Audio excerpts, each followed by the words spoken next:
ಶ್ರೀ ಗುರುಭ್ಯೋ ನಮಃ. ನಮ್ಮ ಇಂದಿನ ಸಂಚಿಕೆಯಲ್ಲಿ ಸಾಕ್ಷಾತ್ಕಾರದಲ್ಲಿ ನಮ್ಮೊಟ್ಟಿಗೆ ಹೆಸರಾಂತ ಕಲಾವಿದರಾದ ಕರ್ನಾಟಕ ಕಲಾಶ್ರೀ ಶ್ರೀ ಬಾಲಸುಬ್ರಹ್ಮಣ್ಯ ಶರ್ಮಾ ಅವರು ಇದ್ದಾರೆ. ಅವರ ಜೀವನದ ಅನುಭವಗಳನ್ನ ನಮ್ಮ ಜೊತೆ ಹಂಚ್ಕೊಳ್ಳಿಕ್ಕೆ ಬಂದಿದ್ದಾರೆ. ನನ್ನ ಬಾಲ್ಯ, ನನ್ನ ಹುಟ್ಟೂರು ಕೈವಾರ ತಾತಯ್ಯ ಅಂತ ಹರಕತೆ ದಾಸರ, ಸಂಗೀತಗಾರರ, ಪುರೋಹಿತರ ಕುಟುಂಬ. ಅವಾಗೇ ನಮ್ಗೆ ಟಿವಿ ಇಲ್ಲ. ಸೊ ಮೊದಲ ಪಾಠ ಕೈಪು ವಂಶದವ್ರೆ. ಸೊ ಹಾಗೆ ಅವರ ನಾನು ಸಂಪರ್ಕ ಬಂದ್ಮೇಲೆ ನನ್ಗೆ ಎಷ್ಟೋ ನನ್ನ ಲೈಫ್ನಲ್ಲಿ ಚೇಂಜಸ್ ಆಗೋಯ್ತು. ಯಾವುದೇ ರಾಗ ಹಾಡ್ಲಿಲ್ಲ, ಸ್ವರ ಹಾಡ್ಲಿಲ್ಲ, ಬೈದು ಚೆನ್ನಾಗಿ ಹೇಳ್ಕೊಡ್ತಾ ಇದ್ರು. ಎಲ್ಲ ನಮ್ಮ ಸಾಕ್ಷಾತ್ ಸಾಷ್ಟಾಂಗ ನಮಸ್ಕಾರಗಳು ನಮ್ಮ ಗುರುಗಳಿಗೆ. ಸೊ ಒಬ್ಬ ಮನುಷ್ಯ ಒಂದು ಒಳ್ಳೆ ಸ್ಥಿತಿಗೆ ಬರಬೇಕು, ಅದೇ ಸ್ಥಿತಿಲಿ ತುಂಬ ವರ್ಷಗಳ ಕಾಲ ಇರಬೇಕು ಅಂದರೆ ಗುರುವಿನ ಪಾತ್ರ ತುಂಬ ತುಂಬ ತುಂಬ ಮುಖ್ಯ.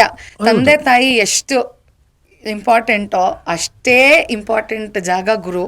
ಖಂಡಿತ ನಿಜ. ಮತ್ತೆ ಇನ್ನೊಂದು ವಿಚಾರ ಏನಂತಂದ್ರೆ ಇಂಥ ವಿದ್ಯೆಗಳಲ್ಲಿ ಇವಾಗ ಸಂಗೀತ ಆಗಿರ್ಬೋದು, ಡಾನ್ಸ್ ಆಗಿರ್ಬೋದು, ಇಂಥದಕ್ಕೆಲ್ಲ ಪರ್ಸನಲ್ ಕನೆಕ್ಟ್ ವಿತ್ ದ ಗುರು ಅನ್ನೋದು ತುಂಬಾ ಇಂಪಾರ್ಟೆಂಟ್ ಆಗುತ್ತೆ ಅಂತ ಅನ್ಸುತ್ತೆ. ನೋಡಿ, ಏನು ಅಂದರೆ ನಾನು ಗಮನಿಸಿದ್ದೀನಿ, ಇವಾಗ ನಿಮ್ಮ ತಂದೆ ತಾಯಿಗಳು ನಿಮ್ಮ ಒಳಗಡೆ ಇದ್ಬಿಟ್ಟಿರ್ತಾರೆ. ಕರೆಕ್ಟ್. ನೀವು ಅದನ್ನೇ ಹೇಳಬೇಕಾಗಿಲ್ಲ. ನಿಮಗೆ ನೀವು ಅದನ್ನು ಒಳಗಡೆ ನಮ್ಮ ಅಸ್ತಿತ್ವದಲ್ಲೇ ನಮ್ಮ ತಂದೆ, ನಮ್ಮ ಜನ್ಮ ಕೊಟ್ಟ ನಮ್ಮ ಮಾತಾ ಪಿತೃಗಳು ನಮ್ಮಲ್ಲಿ ಇದ್ಬಿಟ್ಟಿರ್ತಾರೆ. ಆದರೆ ನಾವು ಯಾರು ಜಾಸ್ತಿ ನಾವು ನೆನೆಸ್ಕೊಳ್ತೀವಿ, ಯಾರು ಜಾಸ್ತಿ ಬರ್ತಾ ಇರ್ತೀವಿ ಅಂದರೆ ನಮ್ಮ ಗುರುಗಳ ಹೆಸರನ್ನೇ. ಯಾಕೆಂದರೆ ಪ್ರತಿಯೊಂದು ನಾವು ಒಂದು ಪಾಠ ಹೇಳ್ಕೊಡ್ತೀವಿ, ನಮ್ಮ ಗುರುಗಳು ಈ ಥರ ಹೇಳ್ಕೊಟ್ಟಿದ್ದಾರೆ, ಈ ಥರ ಹೇಳ್ಕೊಳ್ಳೋಣ ನಾವು. ಯಾಕೆಂದರೆ ನಮ್ಮ ವೃತ್ತಿನ ಆಗಿರೋದ್ರಿಂದ, ಸಂಗೀತನೂ ಯಾವಾಗಲೂ ಹಾಡ್ತಾ ಇರೋದ್ರಿಂದ always will be connected with our teacher. ನೀವು ಈವನ್ ಡಾನ್ಸ್ ಆಲ್ಸೋ, ಎಷ್ಟು ಡಾನ್ಸರ್ಸ್ ನೋಡಿದ್ದೀನಿ. ಕೆಲವು ಡಾನ್ಸರ್ಸ್ ಅಂತೂ ಅವ್ರು ನಡೆಯೋ ಸ್ಟೈಲ್ ಕೂಡ ನಾವು ಗುರುಗಳ ಥರ ನಡೀತಾರೆ. ಅವ್ರು ಡ್ರೆಸ್ ಮಾಡ್ಕೊಳ್ಳೋದು ಕೂಡ ಅವರ ಗುರುಗಳ ಥರ ಮಾಡ್ಕೊಳ್ತಾರೆ. ಅಷ್ಟೊಂದು ಆ ಗುರುಗಳ ಒಂದು ಆವಿರ್ಭಾವ ಆಗಿಬಿಟ್ಟಿರುತ್ತೆ ಅವರಲ್ಲಿ, ಅಷ್ಟೊಂದು ಪ್ಯಾಷನ್. ಸೊ ನಮ್ಮ ಜನ್ಮತಃ ನಮ್ಮ ತಂದೆ ತಾಯಿ ನಮ್ಮ ಶರೀರದೊಳಗಿದ್ರೆ ನಾವು ಬದುಕೋದನ್ನ ಗುರುಗಳು, ನಾವು ಬದುಕೋದ್ರಲ್ಲಿ ನಮ್ಮ ಗುರುಗಳು ಇರ್ತಾರೆ ಅಂತ. ಖಂಡಿತ ನಿಜ, ಖಂಡಿತ ನಿಜ, ಖಂಡಿತ ನಿಜ. ಸೊ ತುಂಬಾ ಒಂದು ಒಳ್ಳೆ ಕ್ಷಣ, ಗುರುಗಳನ್ನ ಸ್ಮರಿಸ್ಕೊಳ್ತಾ ಇರೋಂಥ ಕ್ಷಣ. ಖಂಡಿತ ಖಂಡಿತ. ಗುರುಗಳನ್ನ ಯಾವಾಗಲೂ ಸ್ಮರಿಸ್ಕೊಳ್ಳೇಬೇಕು. ತುಂಬಾನೇ ಇಂಪಾರ್ಟೆಂಟ್, ತುಂಬಾನೇ. ಯಾಕೆ ಅಂತ ಹೇಳಿದ್ರೆ ಗುರುಗಳು ಮೋಲ್ಡ್ ಮಾಡೋದೇ ಹಾಗೆ. ಇವನ್ ಮುಂದೆ ಚೆನ್ನಾಗಿ ಹಾಡಬೇಕು, ಇದನ್ನ ಅವರು ಆ ರೀತಿ ಒಂದು ಒಳ್ಳೆಯ ಒಂದು ಶ್ರೇಯಸ್ಕರವಾಗಿರೋ ಒಂದು ಭಾವನೆಗಳು ಇಟ್ಕೊಂಡೇ ನಮ್ಗೆ ಹೇಳ್ಕೊಡ್ತಾರೆ. ಅದು ನಮ್ಮ ಕರ್ತವ್ಯ. ಅದು ಇವಾಗಿನ, ಏಕೆಂದರೆ ನಾನು ಕಂಪೇರ್ ಮಾಡ್ತಾ ಇದ್ದೀನಿ ಅಂತಲ್ಲ, ಇವಾಗಿನ ಟ್ರೆಂಡ್ ಏನಾಗಿದೆ ಅಂತ ಹೇಳಿದ್ರೆ ಜಸ್ಟ್ ಪೇ ಮಾಡ್ತೀವಿ fees, it has become professional ಕೊಡ್ತಾರೆ. ಅವ್ರು ಹೇಳ್ಕೊಟ್ಟು ವಾಟ್ ಈಸ್ ದಟ್, ನಾವು ಪೇ ಮಾಡ್ತಾ ಇದ್ದೀವಲ್ಲ, ಎಲ್ಲೋ ಒಂದು ಕಡೆ ಏನೋ ಡಿಫ್ರೆನ್ಸ್ ಬರುತ್ತೆ. ಅಲ್ಲಿಗೇನೆ ಸ್ಟಾಪು. ಗುರುಗಳು ಮತ್ತೆ ಇಲ್ಲ, ಅವರು ಹೆಸರೇ ಅವ್ರ ಪ್ರೊಫೈಲಲ್ಲೇ ಹೆಸರು ಇರಲ್ಲ. ನೋಡಿದ್ದೀನಿ. ಹೌದು, ನಿಜ ನಿಜ, ಅದು ನಿಜ. ಅದು ಎಲ್ಲರೂ ಮನುಷ್ಯರೇ ಅಲ್ವಾ. ಗುರುಗಳೂ ಎಲ್ಲೋ ಒಂದು ಕಡೆ ಏನೋ ಒಂದು ಡಿಫ್ರೆನ್ಸಸ್ ಬರುತ್ತೆ. ಆದರೆ ಗುರು ಸ್ಥಾನ ಗುರು ಕೊಟ್ಟಿರಬೇಕು. ಆದರೆ ಏನಾಗತ್ತೆ, ನಾನು ನೋಡಿದ್ದೀನಿ ಸುಮಾರು ವರ್ಷಗಳು, ಒಂದು 10 ವರ್ಷ 15 ವರ್ಷ ಆ ಗುರು ಹೇಳ್ಕೊಟ್ಟಿರ್ತಾರೆ. ಡ್ಯಾನ್ಸ್ ಇರ್ಬೋದು, ಮ್ಯೂಸಿಕ್ ಇರ್ಬೋದು, ಎರಡರಲ್ಲೂ ನಾನು ಹೇಳ್ತಾ ಇದ್ದೀನಿ. ಬರ್ತಾ ಬರ್ತಾ ಬರ್ತಾ ಏನು ಮಾಡ್ತಾರೆ, 3-4 ಗುರುಗಳು ಇರ್ತಾರೆ. 4ನೇ ಗುರು ಬಂದು ತುಂಬ ದೊಡ್ಡ ಫೇಮಸ್ ಆಗಿರ್ತಾರೆ. ಅವ್ರಿಗಿಂತ ಹಿಂದಿನವರು ಇನ್ನು ಸ್ವಲ್ಪ ಫೇಮಸ್ ಆಗಿರ್ತಾರೆ. ಈ ಫಸ್ಟ್ 2 ಪಾಪ ತುಂಬ ಇದರಲ್ಲಿ ಇರ್ತಾರೆ, ಅವ್ರದ್ದು 2 ಡಿಲೀಟ್ ಆಗಿಬಿಟ್ರೆ. ನಿಜ ಸರ್. ಬಟ್ ಇವ್ರೇನು ಹೇಳಿದ್ರು, ಇವರೇ ದೊಡ್ಡ ಗುರುಗಳೇನೆ ಹೇಳ್ಕೊಟ್ಟಿರೋದು ಅಂತ. 15 ವರ್ಷ ತಿದ್ದಿ ಬೇಸಿಕ್ಸ್ ಎಲ್ಲ ಹೇಳ್ಕೊಟ್ಟಿರ್ತಾರಲ್ಲ, ಬೈದು ಬರಲ್ಲ. ಅದು ಎಷ್ಟು ಬೇಜಾರಾಗತ್ತೆ ಅಂತ ಹೇಳಿದ್ರೆ, ಅವ್ರ ಹೆಸರೇ ಬರಲ್ಲ ಬಾಯಿನಲ್ಲಿ, ಇಂಥವ್ರು ಹೇಳ್ಕೊಟ್ರು ಅಂತ ಅಲ್ವಾ. ನಿಜ. ಅದು ಒಂದು ಸರ್. ಇನ್ನೂ ಒಂದು ನಾನೀಗೇನು ಗಮನಿಸ್ತಾ ಇದ್ದೀನಿ ಅಂದರೆ, ಸುಮ್ಮನೆ ಗುರು ಅಂತ ಹಾಕೊಳ್ಳೋರು ತುಂಬ ಜಾಸ್ತಿ ಇದ್ದಾರೆ. ಅಂದರೆ ಈಗ ನಾವೆಲ್ಲ ನೋಡಿರೋ ಗುರುಗಳು ಹೇಗೆ ಅಂದರೆ, ಈಗ ನಾವೆಲ್ಲೋ ಕಾಲೇಜಿಂದ ಅವ್ರ ಮನೆಗೆ ಪಾಠಕ್ಕೆ ಅಂತ ಹೋದರೆ ಅವ್ರು ಪಾಠ ಮಾಡಲ್ಲ. ಫಸ್ಟು ನೀನೇನು ತಿಂದಿದ್ಯಾ, Correct. ಏನು ಕುಡ್ದಿದ್ಯಾ, ನಿನಗೆ ಹಸುವಾಗಿದ್ಯಾ, ಅಂದರೆ ಅವ್ರ ಮಕ್ಕಳನ್ನ ಅವ್ರು ಅಷ್ಟು ಕೇರ್ ಮಾಡ್ತಾರೋ ಇಲ್ವೋ ಗೊತ್ತಿಲ್ಲ. ಆದರೆ ನಮಗೆಲ್ಲಾನು ನಾವು ಅವ್ರ ಮಕ್ಕಳನ್ನ ಒಂದು ಕ್ಷಣ ಮರ್ತು ಬಿಟ್ಟು ನಮ್ಮನ್ನ ಅವರು ಮಕ್ಕಳ ಥರ ನೋಡ್ಕೊಂಡಂಥ ಆ ಥರ ನಾವು ಕಲ್ತಿರೋದು. ಹೌದು. ಆದರೆ ಈಗಿರೋದ್ರಲ್ಲಿ ಅದು ಇನ್ನೊಂದು ಥರ ಆಗಿರೋದನ್ನು ನೋಡ್ತಾ ಇದ್ದೀನಿ ಸರ್. ಅಂದರೆ ಸ್ಟೂಡೆಂಟ್ ತಾನೇ, ಮಾಡಲಿ ಬಿಡು. ಕರೆಕ್ಟ್. ಅಂದರೆ ಗುರುವಾಗಿ ನಾನು ಹೇಳ್ಕೊಡ್ಬೇಕು ಅನ್ನೋ ಜವಾಬ್ದಾರಿ ಅನ್ನೋದಕ್ಕಿನ್ನ ಗುರುಗಿರೋ ಪ್ರಿವಿಲೇಜಸ್ನ ಯೂಸ್ ಮಾಡ್ಕೊತಾರೆ. ಆದರೆ ಆ ಜವಾಬ್ದಾರಿನ ನಿಭಾಯಿಸೋದ್ರಲ್ಲಿ ಅಂದರೆ ಸರ್ ನನಗೂ ಒಂದೊಂದ್ಸಲ ಅನಿಸುತ್ತೆ, ನಂಗೆ ಗೊತ್ತಿಲ್ಲ, ತಪ್ಪು ಇರ್ಬೋದು ನಾನು ಮಾತಾಡ್ತಾ ಇರೋದು. Of course with due respect to all great gurus who are still existent, ಈಗಲೂ ಇದ್ದಾರೆ, ಆ ಥರ ತುಂಬ ಗುರುಗಳಿದ್ದಾರೆ. ಆದರೆ ಡೆಡಿಕೇಟೆಡ್ ಆಗಿ ನಮ್ಮ ಮಕ್ಕಳು ಅಂತ ತಿಳ್ಕೊಂಡು ಮಾಡ್ತಾರೋರು ಈಗಲೂ ನಮ್ಮ ಮಧ್ಯ ತುಂಬ ಜನ ಇದ್ದಾರೆ. ಡಾನ್ಸರ್ಸ್ ಇರ್ಬೋದು, ಮ್ಯೂಸಿಷಿಯನ್ಸ್ ಇರ್ಬೋದು. ಆದರೆ ಕೆಲವರು ಆ ಗುರು ಅನ್ನೋ ಪದದ ಅಡ್ವಾಂಟೇಜ್ ತಗೊಳ್ಳೋರು ತುಂಬ ಜಾಸ್ತಿ ಆಗ್ಬಿಟ್ಟಿದ್ದಾರೆ ಅಂತ ಅನಿಸುತ್ತೆ. ಸೊ ನನ್ನ ಒಂದು ಪ್ರಶ್ನೆ, ಬಹುಶಃ ನೀವು ನಿಮ್ಮ ಲೈಫಲ್ಲಿ ಆ ಥರ ಎನ್ಕೌಂಟರ್ ಮಾಡಿರ್ಲಿಕ್ಕಿಲ್ಲ. ಹೇಗೆ ಅಂದರೆ ಈ ಥರ ಯಾವುದಾದ್ರೂ ಒಂದು ಸಿಚುಯೇಷನ್, ಅಂದರೆ ನಾನು ಹೇಳೋದು ಈಗ ನಿಮಗೆ ಆ ಥರ ಯಾವುದಾದ್ರೂ ಒಬ್ರು ಗುರು ಅನ್ನಿಸ್ಕೊಂಡ ಜಾಗದಲ್ಲಿ ಯಾರಾದ್ರೂ ಇದ್ದು, ಅಂದ್ರೆ ನೀವು ಅವ್ರನ್ನ ಆ ಜಾಗದಲ್ಲಿ ಇಟ್ಟು ಅವರು ನಿಮಗೆ ವಾಪಸ್ ನಿಮಗೆ ಅದು ನಂಗೆ ಯಾರು ಗುರುಗಳು ನಂಗೆ ಸಿಕ್ಕಿದಾರೋ ಅವರು ತುಂಬಾ ತುಂಬಾ ತುಂಬಾ ನನಗೆ ನೀವು ಹೇಳ್ದಂಗೆ ತಂದೆ ತಾಯಿಗಳಿಗಿಂತ ಹೆಚ್ಚಾಗಿ ನೋಡ್ಕೊಂಡಿದ್ದಾರೆ. ಆದ್ರೆ ನಿಮ್ಗೊಂದು ವಿಷಯ ಹೇಳ್ತೀನಿ, ತಮಾಷೆ ವಿಷಯ ಏನು ಅಂದ್ರೆ, ಯಾರೋ ಒಬ್ರು ಅವ್ರ ಹತ್ರ ನಾವೇನು ಹೋಗಿರಲ್ಲ, ದೊಡ್ಡ ವಿದ್ವಾಂಸರೇ ಇರ್ಬೋದು. ನಮ್ ಗುರುಗಳು ನಮ್ಗೆ ಹೆಚ್ಚಪ್ಪ, ಅವ್ರ ಏನಾದ್ರೂ ಆಗಿರ್ಲಿ, ನಮ್ ಗುರುಗಳು ನಮ್ ಪಾಠ ಹೇಳ್ಕೊಟ್ಟಿದ್ದಾರೆ, ಅವ್ರ ಎಲ್ಲರಿಗಿಂತ ನಮ್ಗೆ ಹೆಚ್ಚು, ಅವರೇ ಸರ್ವೋತ್ತಮ ನಮ್ಗೆ. ಇನ್ ಕೆಲವ್ರು ಇರ್ತಾರೆ, ಇವಾಗ ನನ್ನ ಶಿಷ್ಯರು ಹೇಳ್ಕೊಂಡೆ ಒಂದ್ಸಲ, ಅವ್ರು ಯಾವುದೋ ಎಲ್ಲೋ ಒಂದು ಪ್ರೋಗ್ರಾಮ್ಗೆ ಹೋದಾಗೋ ಅಥವಾ ಮೀಟ್ ಮಾಡಿದಾಗೋ, ಯಾರು ಶಿಷ್ಯರಿ ನೀವು? ಸರ್ ಈ ಥರ ನಾನು ಬಾಲಸುಬ್ರಹ್ಮಣ್ಯ ಶರ್ಮಾ ಅವರ ಸ್ಟೂಡೆಂಟ್. ಅವ್ನು ನನ್ನ ಹತ್ರ ಬಂದಿದ್ದ ಪಾಠಕ್ಕೆ, ನನ್ನ ಹತ್ರ ಪಾಠ ಕಲಿತ ಅವನು, ನಾನು ಹೇಳ್ಕೊಟ್ಟೆ ಅವನಿಗೆ. ಅವ್ರ ಹತ್ರ ನಾವು ಹೋಗೇ ಇರಲ್ಲ. ಓಕೆ, ಇಂಥದ್ದು ಇಬ್ರು ಮೂರು ಜನ ಆಗಿದೆ ಹೀಗೆ. ಇನ್ನೊಬ್ರು ಹೀಗೇನೆ, ಅವರು ಪಾಪ ಒಳ್ಳೆಯವರೇನೆ, ಅವರು ನನ್ನ ಹತ್ರ ಕಲ್ತಿದ್ದಾರೆ, ಸ್ವಲ್ಪ ವರ್ಷಗಳನ್ನು ಕಲ್ತಿದ್ದಾರೆ ಅನ್ನೋದು. ನಾವು ಅವ್ರ ಪರಿಚಯನೇ ಇರಲ್ಲ, ಹೋಗೇ ಇರಲ್ಲ, ಯಾವಾಗಲೂ ನಮಸ್ಕಾರ ಸರ್, ಚೆನ್ನಾಗಿದ್ದಾರೆ ಸರ್ ಅಂತ ಹೇಳಿರ್ತೀವಿ. ಅಷ್ಟಕ್ಕೇನೆ ದೇ ಫೀಲ್ ದ್ಯಾಟ್ ಹೀಗೆ ಇಂಥವರು ಇದ್ದಾರೆ. ನೀವು ಪ್ರಿವಿಲೇಜ್ ತಗೊಳ್ಳೋದು ಅಂತ ಹೇಳ್ತೀರಲ್ವಾ, ಇದು ಪ್ರಿವಿಲೇಜ್ ತಗೊಳ್ಳೋದು. Correct sir. ಇವಾಗ ನನ್ನ ಕ್ವೆಶ್ಚನ್ ಅದೇನೆ, ಅಂದ್ರೆ ಇದು ಕಾಮನ್. ಬಟ್ ಏನಂದ್ರೆ ನಾನು ನೋಡಿದ್ದೀನಿ, ನನ್ಗೆ ಎಕ್ಸ್ಪೀರಿಯನ್ಸ್ ಆಗಿಲ್ಲ, ನನ್ಗೆ ಇಲ್ಲ, ಬಟ್ ನಾನು ನೋಡಿದ್ದೀನಿ ಹೀಗೆ ಸುಮಾರು. ಏನು ಅಂತ ಹೇಳಿದ್ರೆ, ಸ್ಟೂಡೆಂಟ್ಸ್ ಅವರಿಂದ ಏನು ಬೇಕೋ ಎಲ್ಲಾನು ತಗೊಂಡು ಇವ್ರ ಕಡೆಯಿಂದ ಅಂಥದ್ದೇನು ಇರೋದಿಲ್ಲ. ಆದರೆ ಅದು ರಿಯಲೈಸ್ ಆಗಲ್ವಲ್ಲ ಸರ್, ನಾನೇನು ಮಾಡಿಲ್ಲ ಅನ್ನೋದು ರಿಯಲೈಸೇ ಆಗಲ್ಲ ಅವ್ರಿಗೆ. ಏನು ಮಾಡಿಲ್ಲ ಅನ್ನೋದು ರಿಯಲೈಸ್ ಆಗಿಲ್ಲ ಅಂತ ಹೇಳಿದ್ರೆ ಅವರ ಒಂದು ಸಂಸ್ಕಾರನೇ ಆಗಿರುತ್ತೆ. ಮೋಟಿವೇಶನ್ ಇವಾಗ ಹೇಗೆ ಅಂದರೆ, ಒಂದು ಪಾಠನ ಒಂದು ಗುರುಗಳು ಆಗಬೇಕು ಒಂದು ಮೇನ್ ಏನು, ಅದಕ್ಕೊಂದು ನನ್ನ ಸ್ಟೂಡೆಂಟ್ನ ತುಂಬ ಚೆನ್ನಾಗಿ ಹಾಡಬೇಕು. ಒಬ್ಬೊಬ್ಬ ಸ್ಟೂಡೆಂಟು ಬರ್ತಾನೆ, ಅವನು ಬಂದಿದ್ದ ತಕ್ಷಣ, ಅವನು ನೋಡಿದ ತಕ್ಷಣ ನಮಗೇನು ಅನಿಸ್ಬೇಕು, ಎಷ್ಟು ಫೀಸ್ ಕೊಡ್ತಾನೆ ನೋಡೋಣ, ಇವನಿಂದ ಎಷ್ಟು ಫೀಸ್ ನಾವು ತೊಗೋಬೋದೋ ನೋಡೋಣ, ಆಯಿತಾ, ತೊಗೊಳ್ಳಿ, ಖಂಡಿತ ಬೇಕು. ಯಾಕೆ ಅಂತ ಹೇಳಿದ್ರೆ ಈಗಿನ ಕಾಲದಲ್ಲಿ ಸಂಗೀತ ಒಂದು ಪ್ರೊಫೆಷನ್ ತೊಗೊಳಕ್ಕೂ ಒಂದು ಮರ್ಯಾದೆ ಇದೆ, ಅದಕ್ಕೊಂದು ಬೇಕು, ಸ್ಥಾನ ಬೇಕು. ಬರೀ ಸಂಗೀತದ ಪ್ರೊಫೆಷನ್ ತೊಗೊಂಡ್ಬಿಟ್ರೆ ತೇಂಗಾ ಇದು ಅಂತ ಹೇಳ್ತಾರೆ, ಬಂದ್ಬಿಟ್ಟು ಒಂದು ತೆಂಗಿನಕಾಯಿ ಕೊಟ್ಬಿಟ್ಟು ಹಾರಾಕ್ಬಿಟ್ರೆ ಅಲ್ಲ, ನಾವು ಜೀವನ ನಡೆಸಬೇಕಲ್ವಾ ಬೇರೆಯವ್ರ ರೀತಿ ಅಲ್ಲ. ನಾನು ಹೇಳ್ತಾ ಇದ್ದೀನಿ, ಯಾಕೆಂದ್ರೆ ಈ ಸಂದರ್ಭ ಬಂದಾಗ ಹೇಳ್ತಾ ಇದ್ದೀನಿ, ಒಂದು ಕಾಲೇಜ್ನಲ್ಲಿ ಒಂದು 12 ವರ್ಷ ಅಭ್ಯಾಸ ಮಾಡಿ, ಒಂದು 13-14 ವರ್ಷ ಅಭ್ಯಾಸ ಮಾಡಿದ ತಕ್ಷಣ ಅವ್ನಿಗೆ ಎಲ್ಲೋ ಒಂದು ಸುಮಾರು 1 ಲಕ್ಷದಷ್ಟು ಸಂಬಳ ಬರುತ್ತೆ ಅವನಿಗೆ. 25 ವರ್ಷಗಳು ಗುರುಗಳು ಸಾನ್ನಿಧ್ಯದಲ್ಲಿ ಕೂತ್ಕೊಂಡು ತಪಸ್ಸಿನ ಥರ ನಾವು ಅಭ್ಯಾಸ ಮಾಡಿರ್ತೀವಿ, ಕಲ್ತಿರ್ತೀವಿ, ಎಲ್ಲ ಮಾಡಿರ್ತೀವಿ. ಅದಕ್ಕೊಂದು ಪ್ರತಿಯೊಂದು ನಮ್ಮ ಸೊಸೈಟಿನಲ್ಲಿ ದುಡ್ಡಿಗಿರೋ ವ್ಯಾಲ್ಯೂ ಇನ್ಯಾವುದಕ್ಕೂ ಇಲ್ಲ. ಕರೆಕ್ಟ್. ಒಬ್ಬ ಮ್ಯೂಸಿಷಿಯನ್ 1-2 ಲಕ್ಷ ಸಂಪಾದನೆ ಮಾಡ್ತೇವೆ. ಒಬ್ಬ ಮ್ಯೂಸಿಷಿಯನ್ ಅಲ್ಲ, ಡ್ಯಾನ್ಸರೇ ಇರ್ಬೋದು ಪಾಪ, ಅವ್ರು ಎಷ್ಟು ಡ್ಯಾನ್ಸ್ ಗುರುಗಳ ಹತ್ರ ಎಷ್ಟು ಪಾಠ ಮಾಡಿರ್ತಾರೆ. ಪರಿಶ್ರಮ ಇರುತ್ತೆ, ವರ್ಷಾನುಗಟ್ಲೆ ತಪಸ್ಸು. ಚೆನ್ನಾಗಿ ದುಡ್ಡು ಸಂಪಾದನೆ ಮಾಡ್ತಾ ಇದ್ರೆ ಒಂದು ಒಳ್ಳೆ ಸ್ಥಾನ ಸೊಸೈಟಿನಲ್ಲಿ. ಅವನು ಎಂಥ ದೊಡ್ಡ ಕಲಾವಿದನಾಗಿ ಪಾಪ ಅವನಿಗೇನು ಸಂಪಾದನೆ ಮಾಡ್ತಾ ಇಲ್ಲ ಅಂದ್ರೆ ತುಂಬ ಕೇಳು. ಇದೆಲ್ಲ ನಾವು ಅನುಭವಿಸಿದ್ದೀವಿ. ಇವನ್ ಇದು ರಿಲೇಟೆಡ್ ಟು ಮ್ಯಾರೇಜ್ ಆಲ್ಸೋ. ಎಷ್ಟೋ ಜನ ಪಾಪ ಕಲಾವಿದರು, ಅವ್ರಿಗೆ ಬೇರೆಯವರೆಲ್ಲಾನು ಒಬ್ಬ ಇಂಜಿನಿಯರ್ ಅವ್ನಿಗೇನು ಒಂದು 50,000 ರೂಪಾಯಿ ಕೊಟ್ಟರೆ ಮದುವೆ ಮಾಡಿಬಿಡ್ತಾರೆ. ಪಾಪ ಈ ಕಲಾವಿದ ಎಷ್ಟು ಸಂಪಾದನೆ ಮಾಡ್ತಾ ಇರ್ತಾನೆ, ಕೊಡಲಿಕ್ಕೆ ಯೋಚನೆ ಮಾಡ್ತಾರೆ. ನಿಜ ಅಲ್ವಾ? ಹಾಗೆ ಒಬ್ಬ ಸ್ಟೂಡೆಂಟ್, ಈ ವಿಷಯಕ್ಕೆ ಬರ್ತೀನಿ ನಾನು. I don't want to divert the topic. Student ಬರ್ತಾನೆ, ಅವನು ನೋಡಿದ ತಕ್ಷಣ ನಮಗೆ ಇವನನ್ನು ಯಾವ ರೀತಿ ಪಾಠ ಹೇಳ್ಕೊಡ್ಬೇಕು, ಇವನು ಯಾವ ರೀತಿ ನಾವು ಮುಂದೆ ತರಬೇಕು, ಅವನು ಯಾವುದೋ ಒಂದರಲ್ಲಿ ವೀಕ್ ಇರ್ತಾನೆ ಅಂತ ಇಟ್ಕೊಳ್ಳಿ, ಅದನ್ನು ಹೇಗೆ ಸರ್ ಮಾಡ್ಕೋಬೇಕು.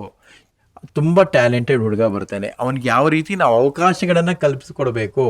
ಯಾರೋ ಒಬ್ಬ ಇದನ್ನೇ ಪ್ರೊಫೆಷನ್ ಆಗಿ ತೊಗೊಳಕ್ಕೆ ಒಬ್ಬ ಬರ್ತಾನೆ ವಿದ್ಯಾರ್ಥಿ, ಸ್ವಲ್ಪ ಅವನು ತುಂಬ ಸೀರಿಯಸ್ ಆಗಿರ್ತಾನೆ.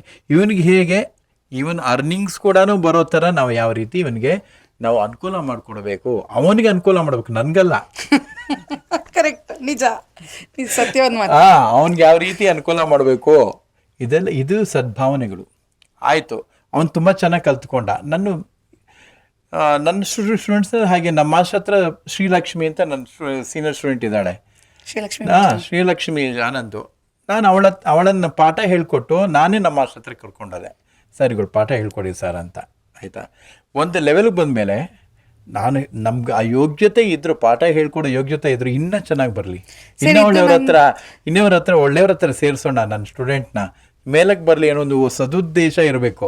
ಅದು ಬಿಟ್ಬಿಟ್ಟು ಅವಳು ಇನ್ಯಾರ ಹತ್ರ ಎಲ್ಲೆಲ್ಲೋ ಹೋಗಿದ್ದಾಳೆ ಅಂದಿದ ತಕ್ಷಣ ಏನಕ್ಕೆ ಹೋದೆ ನೀನು ಅನ್ನೋದೊಂದು ಇದ್ರೆ ಸಂಸ್ಕಾರ ಅನ್ನೋದು ಅದೇ. ಇವಾಗಲೂ ನೀವು ಹೇಳ್ದಂಗೆ ಎಂಥ ದೊಡ್ಡ ಮಹನೀಯರು ಇದ್ದಾರೆ, ಗುರುಗಳಿದ್ದಾರೆ. ಸುಮಾರು ಅಂಥ ಮಹನೀಯರು ಗುರುಗಳು ಇದ್ದಾರೆ, ಇಂಥವ್ರು ಇರ್ತಾರೆ, ಪ್ರಪಂಚನೇ ಹಾಗೆ.